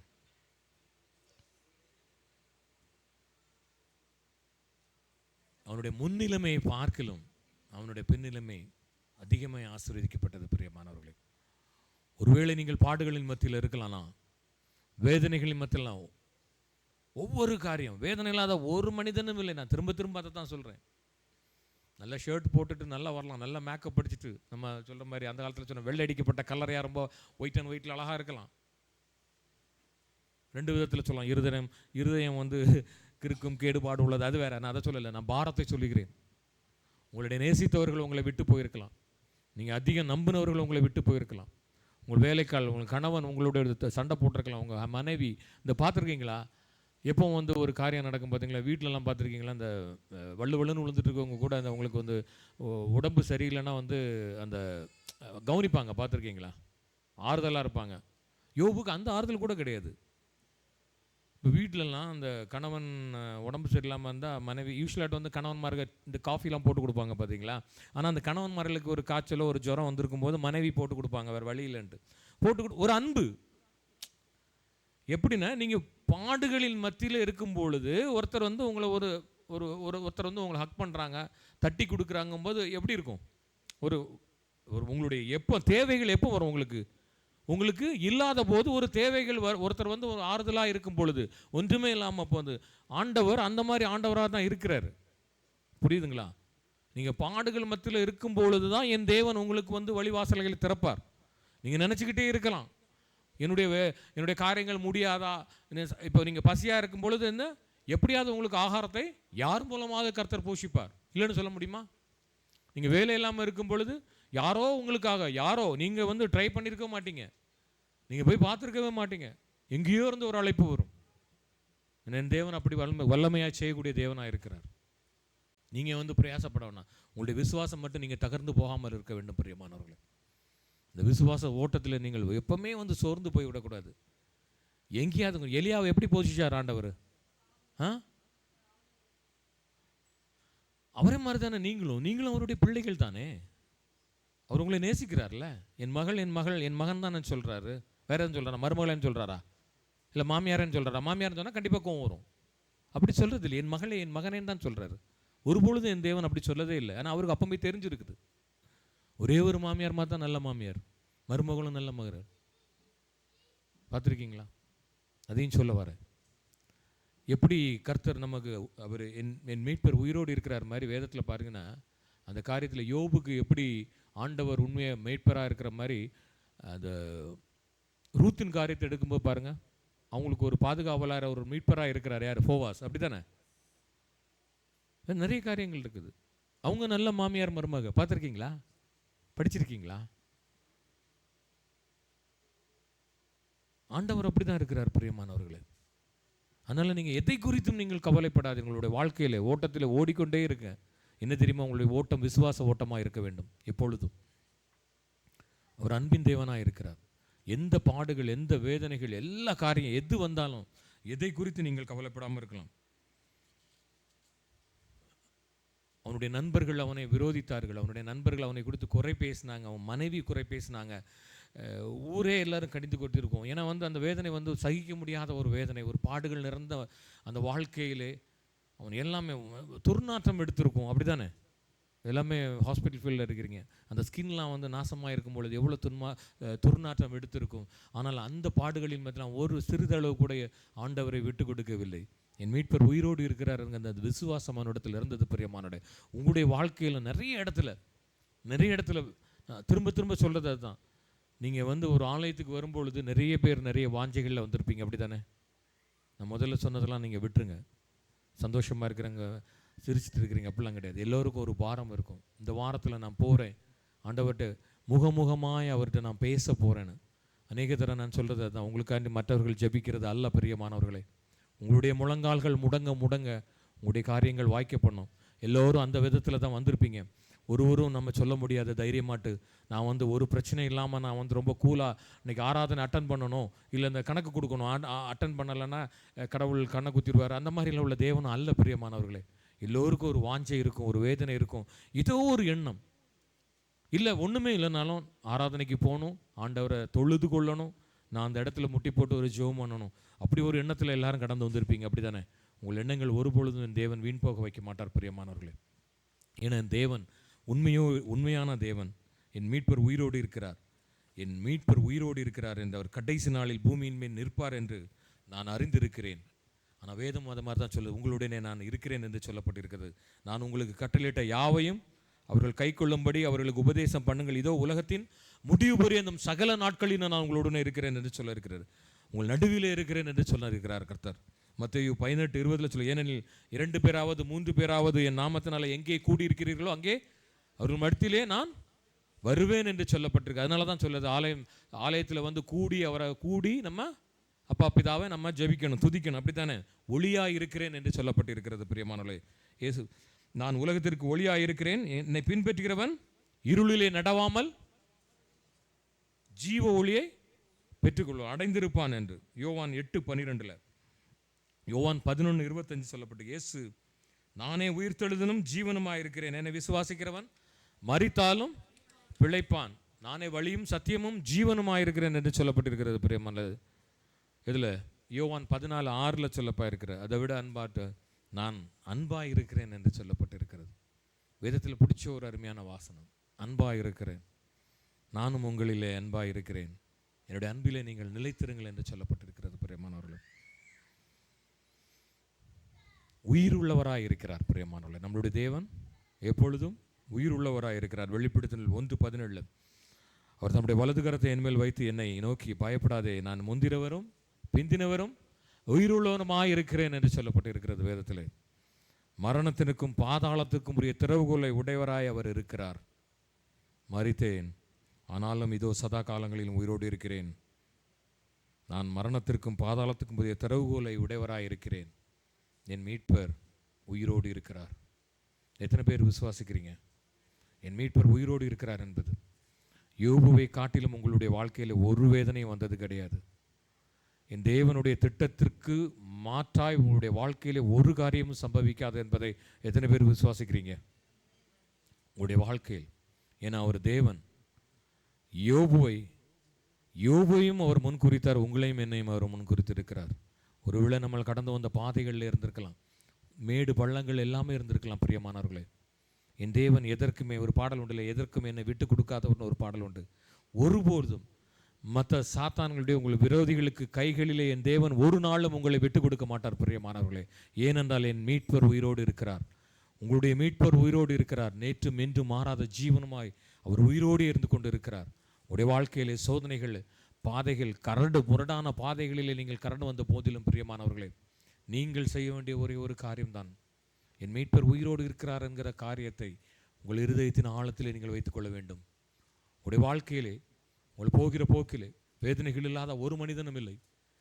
ஒவ்வொரு பாடுகள், நீங்கள் நடந்து வந்துடுற ஒவ்வொரு நம்ம சொல்லும்ல, உன்னை என்னுடைய உள்ளங்கையிலே வரைந்திருக்கிறேன், உங்கள் உள்ளங்கையில் உன்னை தாங்குறாரு, உங்களை தப்பு வைப்பேன், உன்னை ஏந்துவேன், சுமப்பேன் என்று சொன்ன தேவன் ஒவ்வொரு நாளும் அதை செய்து கொண்டிருக்கிறார். ஆனாலும் நம்ம என்ன தெரியுமா பண்ணுவோம்? ஆனாலும் மறந்து போயிடுவோம். அதை மறந்து போயிடுவோம். நம்முடைய வாழ்க்கையில் மறந்து போயிடுவோம். ஒரு பிரச்சனை ஐயோ, ஏன் என் இயேசுக்கு கண் இல்லையா, காது இல்லையா, இதெல்லாம் நம்ம பேசுவோம். ஏன்னா வாய் இங்கிருந்து பேசுறதுல நமக்கு ஒரு குறைச்சல் இல்லை. பிரியமானவர்களே, நம்ம சொல்லுவோம்ல, நரம்பு இல்லாத நாக்கு வச்சு என்ன வேணாலும் பேசுவோம். ஆனால் என் தேவனுடைய திட்டம் உங்களுடைய வாழ்க்கையில் நிறைவேற்றும் என்றால் நீங்கள் செய்ய வேண்டிய ஒரே ஒரு காலம், விசுவாசமாய் பொறுமையாய் வேதம் சொல்லுகிறபடி அவருடைய பலத்த சட்டைக்குள்ளே நாம் அடங்கி இருக்கணும். அடங்கி இருக்கும்போது என்னுடைய தேவனுடைய திட்டங்கள் ஒவ்வொரு குறித்து ஒரு திட்டம் இருக்கும். நீங்கள் தேவையில்லாமல் தான் நம்ம மண்டை குடைச்சிடுவோம். பார்த்துருக்கீங்களா? தேவையில்லாமல். நான் எப்பவுமே சொல்லுவேன், சவுதி அரேபியாவில் உங்களுக்கு ஒரு ரூல்ஸ், ஒரே டிபார்ட்மெண்ட்டில் இருப்பீங்க, ஒரே கபீல் இருப்பாங்க, ஒருத்தருக்கு ஒரு ரூல்ஸு, அடுத்தவருக்கு ஒரு ரூல்ஸு, அதுக்கடுத்த ஒரு ரூல்ஸு. இவனுக்கு அப்படி பண்ணாங்கன்னு சொல்லி நீங்கள் அப்படி போனீங்கன்னு வைங்களேன், நடக்கவே நடக்காது. பார்த்துருக்கீங்களா? சவுதியில் அது மாதிரி தான். ஒவ்வொருவரை குறித்து தேவன் ஒரு திட்டம் வைத்திருக்கிறார். நீங்கள் இந்த இடத்துல இப்படி இருக்கிறதும், இன்றைக்கு இந்த இடத்துல நீங்கள் கூடியிருக்கிறதும் என்னுடைய தேவனுடைய திட்டமாக இருக்கிறது. இல்லைன்னு சொல்ல முடியுமா யாராவது? அதான் வேதம் அதிகமாக சொல்லுது, இந்த தேசத்திலே உன் தாயின் கருவிலே நான் உன்னை கண்டவன். நீ இந்த பெயரோடு இந்த இடத்துல இந்த அம்மா அப்பாவுக்கு தான் நீங்கள் பிறக்கணும், இப்படி தான் இருக்கணும், இந்த படிப்பு தான் படிக்கணும், இப்படி தான் வரணும். நம்ம என்ன திரும்பணுமோ, அவனை மாதிரி எக்ஸ்ரேயில் இருக்கிறோம் சொல்லுவான், எம்ஆர்ஐ படிச்சுருந்தா நான் பெரிய இதாக இருப்பேன். ஒன்றும் கிடையாது. மொத்தமாக சவுதிசேஷன் பண்ணான்னு வச்சுக்கோங்க, அவ்வளோ பேரும் போயிடும். அது லேப் டெக்னீஷியனாலும் சரி, எக்ஸ்ரே டெக்னீஷியனாலும் சரி, ஃபிசியோதெரபிஸ்டாலும் சரி. ஆனாலும் ஒன்றே ஒன்று, என் தேவன் உங்களை குறித்து ஒரு திட்டம் வைத்திருக்கிறார். இதெல்லாம் கொஞ்சம் காலம், இது கொஞ்ச காலம். பிரியமானவர்களே, இந்த உலகத்தில் நீங்கள் வாழ்வது கொஞ்ச காலம். அந்த கொஞ்ச காலம் வாழும்போது அவருக்கு உண்மையாய் அவர் உயிரோடு இருக்கிறார் என்ற விசுவாசத்தை, எப்படி யோபு அவருடைய வாழ்க்கையில் எல்லா காரியங்களையும் அவன் இழந்த போதிலும் அவரை குறித்து ஒரு முறுமுறுப்பு இல்லை. கொஞ்சம் இப்படி இந்த சேரை இழுத்துட்டு இந்த சேரில் தான் நான் இருப்பேன், நாளைக்கு அந்த சேரில் நீங்கள் வர்றதுக்கு முன்னாடி ஒருத்தர் இருந்துட்டாங்கன்னா எவ்வளோ தூரத்துக்கு வானத்துக்கும் பூமிக்கும் நம்ம குதிக்கிறோம் வாழ்க்கையில். இல்லை எனக்கு இந்த ஃபுட்டு தான், சின்ன பிள்ளைங்கள பாருங்கள், இந்த ஃபுட்டு தான் வேணும், இந்த ஃபுட்டு இல்லைன்னா நான் சாப்பாடு சாப்பிட மாட்டேன்.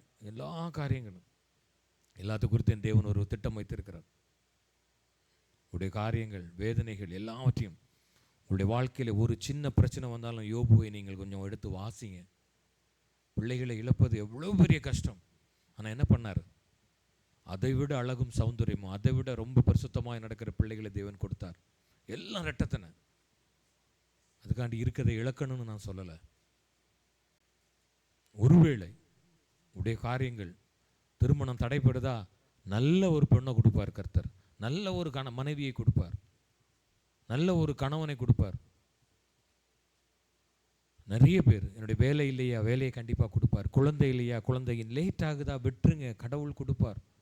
நீங்கள் எண்ண முடியாத ஒரு அழகான, தேவன் எதிர்பார்க்க ஒரு அறிவும் ஞானமும் உள்ள பிள்ளைகளை தேவன் கொடுப்பார். காத்திருக்கிறவர்கள், திருமணத்துக்கு காத்திருக்கிறவர்கள் அதுபோல தான். அழகும் சௌந்தரியமான கணவரை கொடுப்பார், அழகும் சௌந்தரியமான பெண்ணை கொடுப்பார், நல்ல ஒரு வேலையை கொடுப்பார். மற்றவங்களாம் அப்படி விரல் விட்டு பார்க்குற மாதிரி ஒரு வேலையை உங்களுக்கு கொடுப்பார். யோசித்துருக்கலாம், நல்ல ஒரு வீடு வாங்க முடியலையே, கண்டிப்பாக கொடுப்பார். சின்ன இடம் 2 சென்டில் நீங்கள் போடலான்னு பிளான் பண்ணியிருப்பீங்க, ஆண்டவர் என்ன போகிறாரு, ரெட்டத்தனையாக நன்மையை கொடுப்பார். சேலரி வரலையா, மொத்த சேலரியும் கடவுள் கொடுப்பார். கண்டிப்பாக கொடுப்பார். எத்தனை பேர் விசுவாசிக்கிறீங்க? இக்காம ட்ரான்ஸ்ஃபர் ஆகலையா? கண்டிப்பாக மாற்றுவார். ஏன்னா உங்களை முன்குறித்த தேவன், அவர் வாக்கு மாறாத தேவன். நீங்கள் திரும்பவும் சொல்ல வேண்டியதான். அடிக்கடி நான் சொல்வது, சிலுவையில் அறையப்பட்ட இயேசுவை பாருங்கள்னு. அதே நேரத்தில் யோபை குறித்து நீங்கள் பாருங்கள். இருந்துக்கிட்டு இழப்புகிறது ரொம்ப கஷ்டம் பிரியமானவர்களே. அப்படி யாரும் நம்ம அங்கே இழக்கலை. அப்படி யாரும் இழக்கலை. ஒரு விலை இல்லாமையால் இருக்கலாம். இன்னைக்கு நடக்கிறது நாளைக்கு நடக்கலாம், நாளை கழித்து நடக்கலாம். தேவன் ஒரு காலம் ஒருவேளை தள்ளி போடுவார். ஏன் தள்ளி போடுவார்னா, உங்களை நீங்கள் புடமிடுவதற்கு நீங்கள் அனுமதிக்க வேண்டும் பிரியமானவர்களே. அந்த சொல்லுவாங்கள்ல, தங்கத்தை அந்த தீயில போட்டு வாட்டி அதுக்கப்புறம் அசிங்கமாக இருக்கும், பார்த்துருக்கீங்களா? உங்கள் நகைகளை கடையில் கொடுத்து உருக்கும்போது பார்த்துருக்கீங்களா? மிக கேவலமாக இருக்கும். அதற்கு அந்த தங்கம் உட்படுகிறது. உங்களை புடமிட நீங்கள் தேவனிடத்தில் நீங்கள் உங்களை ஒப்புக் கொடுங்கள். யோபுவை போல எனக்கு ஒரு பிரச்சனையும் வரல. அதிலெல்லாம் கொஞ்சம் தான், 1% தான், இல்லை ஒரு 10% மேபி இருக்கலாம். அப்படி ஒரு வாழ்க்கையில் நம்ம கடந்து போகும்பொழுது, தேவ திட்டத்திற்கு உங்களை ஒப்பு கொடுக்கும் பொழுது, அவர் உங்களையும் இரட்டிப்பான நன்மையினால் உங்களை முடிசூட்டுவார் பிரியமானவர்களே.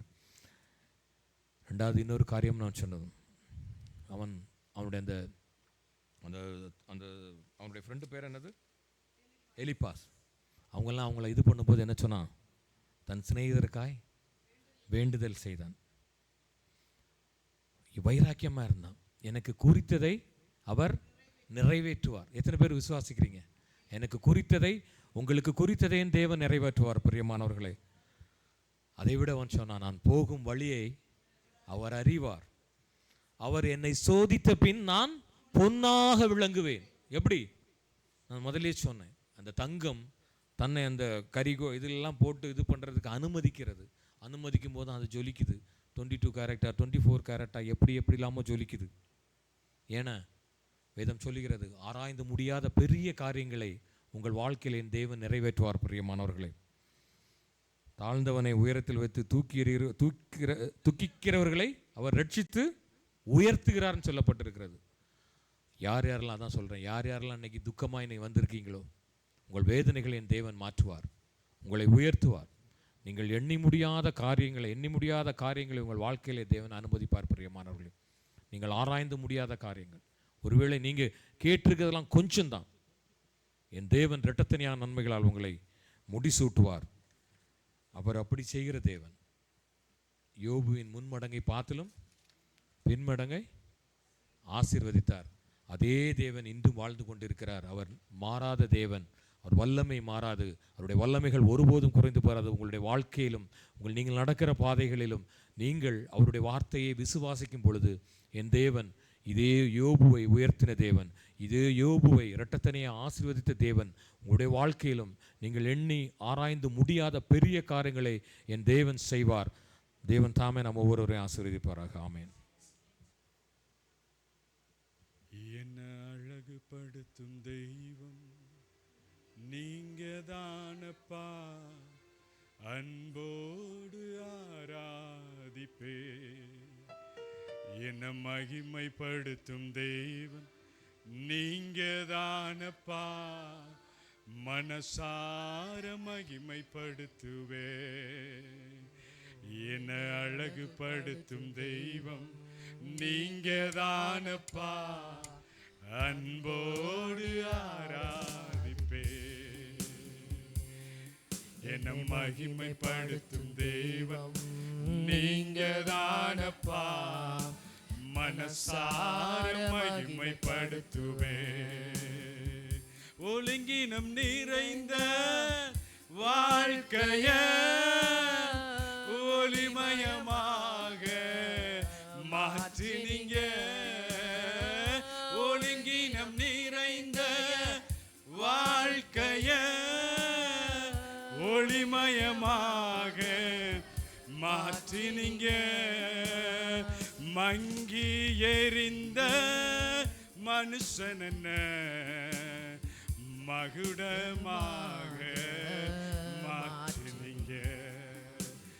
மங்கி எறிந்த மனுஷன் என்ன மகுடமாக மாற்றினீங்க. என் அழகுபடுத்தும் தெய்வம் நீங்க தான்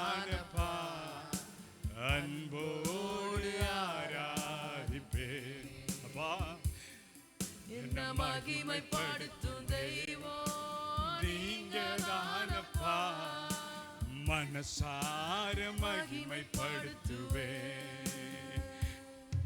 என்ன அழகுபடுத்தும் தேவன் நீங்க தானப்பா, அன்போடு ஆராதிப்பேன். என்ன மகிமைப்படுத்தும் தெய்வம் நீங்க தானப்பா, மனசார மகிமைப்படுத்துவேன். ஆண்டவரே, எவ்வளவு அன்பு சுவாமி, எவ்வளவு அன்புப்பா. இந்த அன்புக்கீடாய் ஒண்ணுமே கொடுக்க முடியாது ஆண்டவரே, ஒண்ணுமே கொடுக்க முடியாது. தன் ஜீவனையே கொடுத்தீங்களே எங்களுக்காக. அப்பா, எவ்வளவு வேணும் பாத்திரர்கள் அல்ல சுவாமி, எவ்வளவு வேணும் பாத்திரர்கள். ஆனாலும் நீங்க சொல்றீங்க நான் தகுதிப்படுத்துகிறவர் என்று. ஆண்டவரே, நீங்க சொல்றீங்க தகுதி இல்லாத உங்களை நான் தகுதிப்படுத்துகிறேன். அப்படிப்பட்ட தகுதியுள்ள பாத்திரமாய் எங்களை இன்னும் வணையும்படியாக ஒப்பு கொடுக்கிறோம். எங்களை இன்னும் வணையும்படியாக ஒப்பு கொடுக்கிறோம். உம்முடைய சமூகமானது எங்களுக்கு ஆறுதல் தருகிறது. அப்பா, உம்முடைய சமூகத்துக்கு வரும்பொழுதெல்லாம் எங்களை தேற்றுகிறீங்கப்பா. அப்பா, உம்முடைய சமூகத்துக்கு வரும்பொழுதெல்லாம் எங்களுக்கு உம்முடைய சமாதானத்தை கட்டளையிட்டு ஆண்டவரே எங்களை ஆண்டவரே மகிமைப்படுத்துகிற தேவனாய் எப்பொழுதுமே ஜீவிக்கிறீங்கப்பா, எப்பொழுதுமே ஜீவித்து கொண்டு இருக்கிறீங்கப்பா. எங்களுக்காய் பரிந்து பேசுகிறவரும் நீங்கள் தான்ப்பா. ஆண்டவரே, எங்களுடைய திருச்சபையின் ஒவ்வொரு ஊழிய பாதையிலும் ஆண்டவரே ஒவ்வொரு செய்கிற பணிக்காய் செபிக்கிறோம். அநேக விதமான ஊழியங்களை செய்கிற பிள்ளைங்க உண்டு ஆண்டவரே. இந்த திருச்சபையில் துப்புர பணி செய்கிறவங்க உண்டு ஆண்டவரே. ஆண்டவரே, உணவு தயாரிக்கிற பணிகள் செய்கிறவங்க உண்டு ஆண்டவரே. ஆண்டவரே, ஆத்துமாக்களை அழைத்து வருகிற பணி செய்கிறவங்க உண்டு ஆண்டவரே. ஆண்டவரே, இன்னும் சாமி அநேகருக்காய் பிரயாசப்பட்டு ஜெபிக்கிறவங்க உண்டு சாமி. இன்னும் பலவிதமான ஊழியங்களை செய்கிறாங்கப்பா. ஆண்டவரே, மீடியாவில் ஊழியம் செய்கிறவங்க, ஆண்டவரே இசைக்கருவியை உமக்காய் இசைக்கிறவங்க, இப்படி பல ஊழியங்களை செய்கிற உடைய திருச்சபையின் பிள்ளைகளுக்காய் வேண்டிக் கொள்கிறோம். ஆண்டவரே, வருகிற நாட்களிலே பிறந்த நாளை திருமண நாளை காண்கிற உடைய திருச்சபையின் பிள்ளைகள் ஆண்டவரே, இந்த நாளிலே பிறந்த நாளை காணுகிற ஆண்டவரே பிள்ளைங்களுக்காய் செபிக்கிறோம். எங்களுடைய உறவுகளில் அப்படிப்பட்டவங்க பிறந்த நாளையும் திருமண நாளையும் கண்டால் அவர்களுக்காய் வேண்டிக் கொள்கிறோம். ஆண்டவரே, ஒவ்வொரு திருச்சபையில் உள்ள விண்ணப்பங்களுக்காய் உம்மிடத்தில் வேண்டிக் கொள்கிறோம். இக்காமா ஆண்டவரே புதிதாக்கப்படும்படியாய், ஆண்டவரே சம்பள பாக்கிகள் ஏற்ற வேளையிலே கொடுக்கப்படும்படியாய், ஆண்டவரே புதிய வேலை வாய்ப்புக்காய் முயற்சி செய்கிற பிள்ளைங்களுக்காய், ஆண்டவரே இன்னும் சாமி பலவிதமான தேவைகள், ஆண்டவரே போராட்டங்கள் நிறைந்த வாழ்வு, வேலை ஸ்தலத்தில் போராட்டம், பிரச்சனைகள் நிறைந்த வாழ்வு, இப்படிப்பட்ட இந்த பட்டணத்தில் நாங்கள் வாழ்ந்து கொண்டிருந்தாலும் சாமி உம்முடைய அநாதி தீர்மானமும் உம்முடைய நோக்கமும் நீங்கள் வைத்திருக்கிற ஆண்டவரே திட்டமும் எங்களிலே நிறைவேற எங்களுக்கு ஆண்டவரே நீங்கள் தான் மதில் சுவராக இருக்கிறீங்கப்பா. எங்களுக்கு மதில் சுவராக இருந்து எங்களை பாதுகாக்கிறதும் ஆண்டவரே கோட்டையும் அரணுமாய் உம்முடைய கரம் எங்களோடு கூட இருக்கிறதற்காய் நன்றி செலுத்துகிறோம். திருச்சபையில் ஏறெடுக்கப்படுகிற ஒவ்வொரு விண்ணப்பத்திற்கும் கர்த்தராகிய ஆண்டவர் ஆண்டவரே எங்களுக்கு பதில் தருகிற நல்ல மணவாளனாய் வெளிப்படுகிறதற்காய் நன்றி செலுத்துகிறோம். மணவாளனாகிய உம்மிடத்தில் அப்பா, மணவாட்டியாகிய திருச்சபையாகிய நாங்கள் ஒவ்வொருவரும் வேண்டிக் கொள்வதை கர்த்தர் ஆசீர்வதித்து கொடுத்து வேண்டுதலை கேட்க பண்ணி நிறைவேற அந்தந்த திட்டத்துக்கு ஏற்ற விதமாய், தேவைகளுக்கு அப்பா ஏற்ற விதமாய் கர்த்தர் பதிலளிக்கிறதற்காக நன்றி செலுத்துகிறோம். ஒருவேளை இதுக்கு தகுதி இல்லாத எங்களையும் கூட நீங்கள் ஜெபிப்ப வைப்பீர்கள் என்று சொன்னால் நாங்கள் எவ்வளவு வேணும் பாத்திரல்ல என்று சொல்லாதபடி உம்மிடத்தில் வேண்டிக் கொள்ளுகிற காரியத்தில் விசுவாசத்தோடு நாங்கள் வேண்டிக் கொள்ள பெற்றுக்கொள்ள எங்களுக்கு உதவி செய்துள்ளோம். அப்படிப்பட்ட எல்லா விதமான நல்ல கிரியையும் கிறிஸ்து இயேசுவின் மூலமாய் எங்களிலே உண்டாயிருக்கும்படியாக உம்மிடத்தில் வேண்டிக் கொள்கிறோம்ப்பா. எங்களுடைய குற்றங்களை பார்த்தீர்னு சொன்னால் நாங்கள் எப்போவோ மடிந்து போயிருக்கோம்ப்பா. எங்களுடைய ஆண்டவரே பலவீனங்களை பார்த்தால் நாங்கள் நிற்க முடியாது சுவாமி. ஆண்டவரே எங்களுடைய பாவங்களை பார்த்தால் நீங்கள் மன்னிக்கவே முடியாது சுவாமி. ஆனால் எவ்வளவு பொறுமை உள்ளவர், எவ்வளவு பொறுமை உள்ளவர். மனுஷனும் மனுஷியும் பொறுமை இல்லாதவர்கள் என்று உலகத்தில் பார்க்கிறோம். எந்த மனுஷனும் மனுஷியும் ஆண்டவரே எவ்வளவுதான் பொறுமையாக இருந்தாலும் ஒரு நாள் பொறுமை இழந்து போவாங்க. ஆனால் நீங்களோ எப்பொழுதுமே இரக்கம் பாராட்டி எங்களுடைய வாழ்நாட்களிலே நாட்களை பெருக செய்வது மாத்திரமல்ல, உமக்குள்ளாய் வாழ்வதற்கு எங்களுக்கு ஆதாரமாய் நீங்கள் தான் பார்க்கிறீங்க, ஆதாரமாய் நீங்கள் தான் பார்க்கிறீங்க. நன்றியோடு துதிக்கிறோம். திருச்சபையில் வந்த இந்த நாளில் ஒவ்வொரு பிள்ளைகள் ஆண்டவரே இணையதளமாகிய ஜூமில் கலந்து கொண்ட பிள்ளைங்கள் ஒவ்வொருவரையும் அர்ப்பணிக்கிறோம். கலந்து கொள்ள முடியாமல் வேலையில் இருக்கக்கூடிய பிள்ளைங்களுக்காய் செபிக்கிறோம்.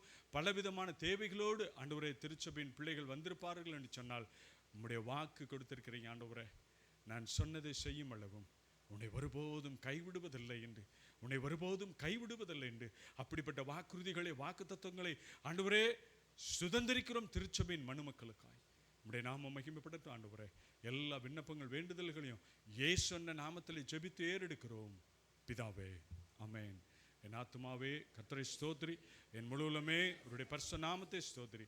என் ஆத்துமாவே கர்த்தரை ஸ்தோத்திரி, கர்த்தர் செய்த சகல உபகாரங்களையும் மறவாதே. ஆமென், ஆமென். பரமண்டலத்தில் இருக்கிற எங்கள் பிதாவே, உம்முடைய நாமம் பரிசுத்தப்படுவதாக.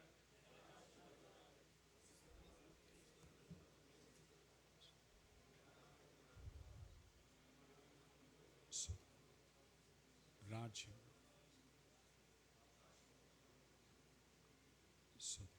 ஆமென். கர்த்தருடைய ஆசீர்வாதத்தை பெற்றுக்கொள்ளும்.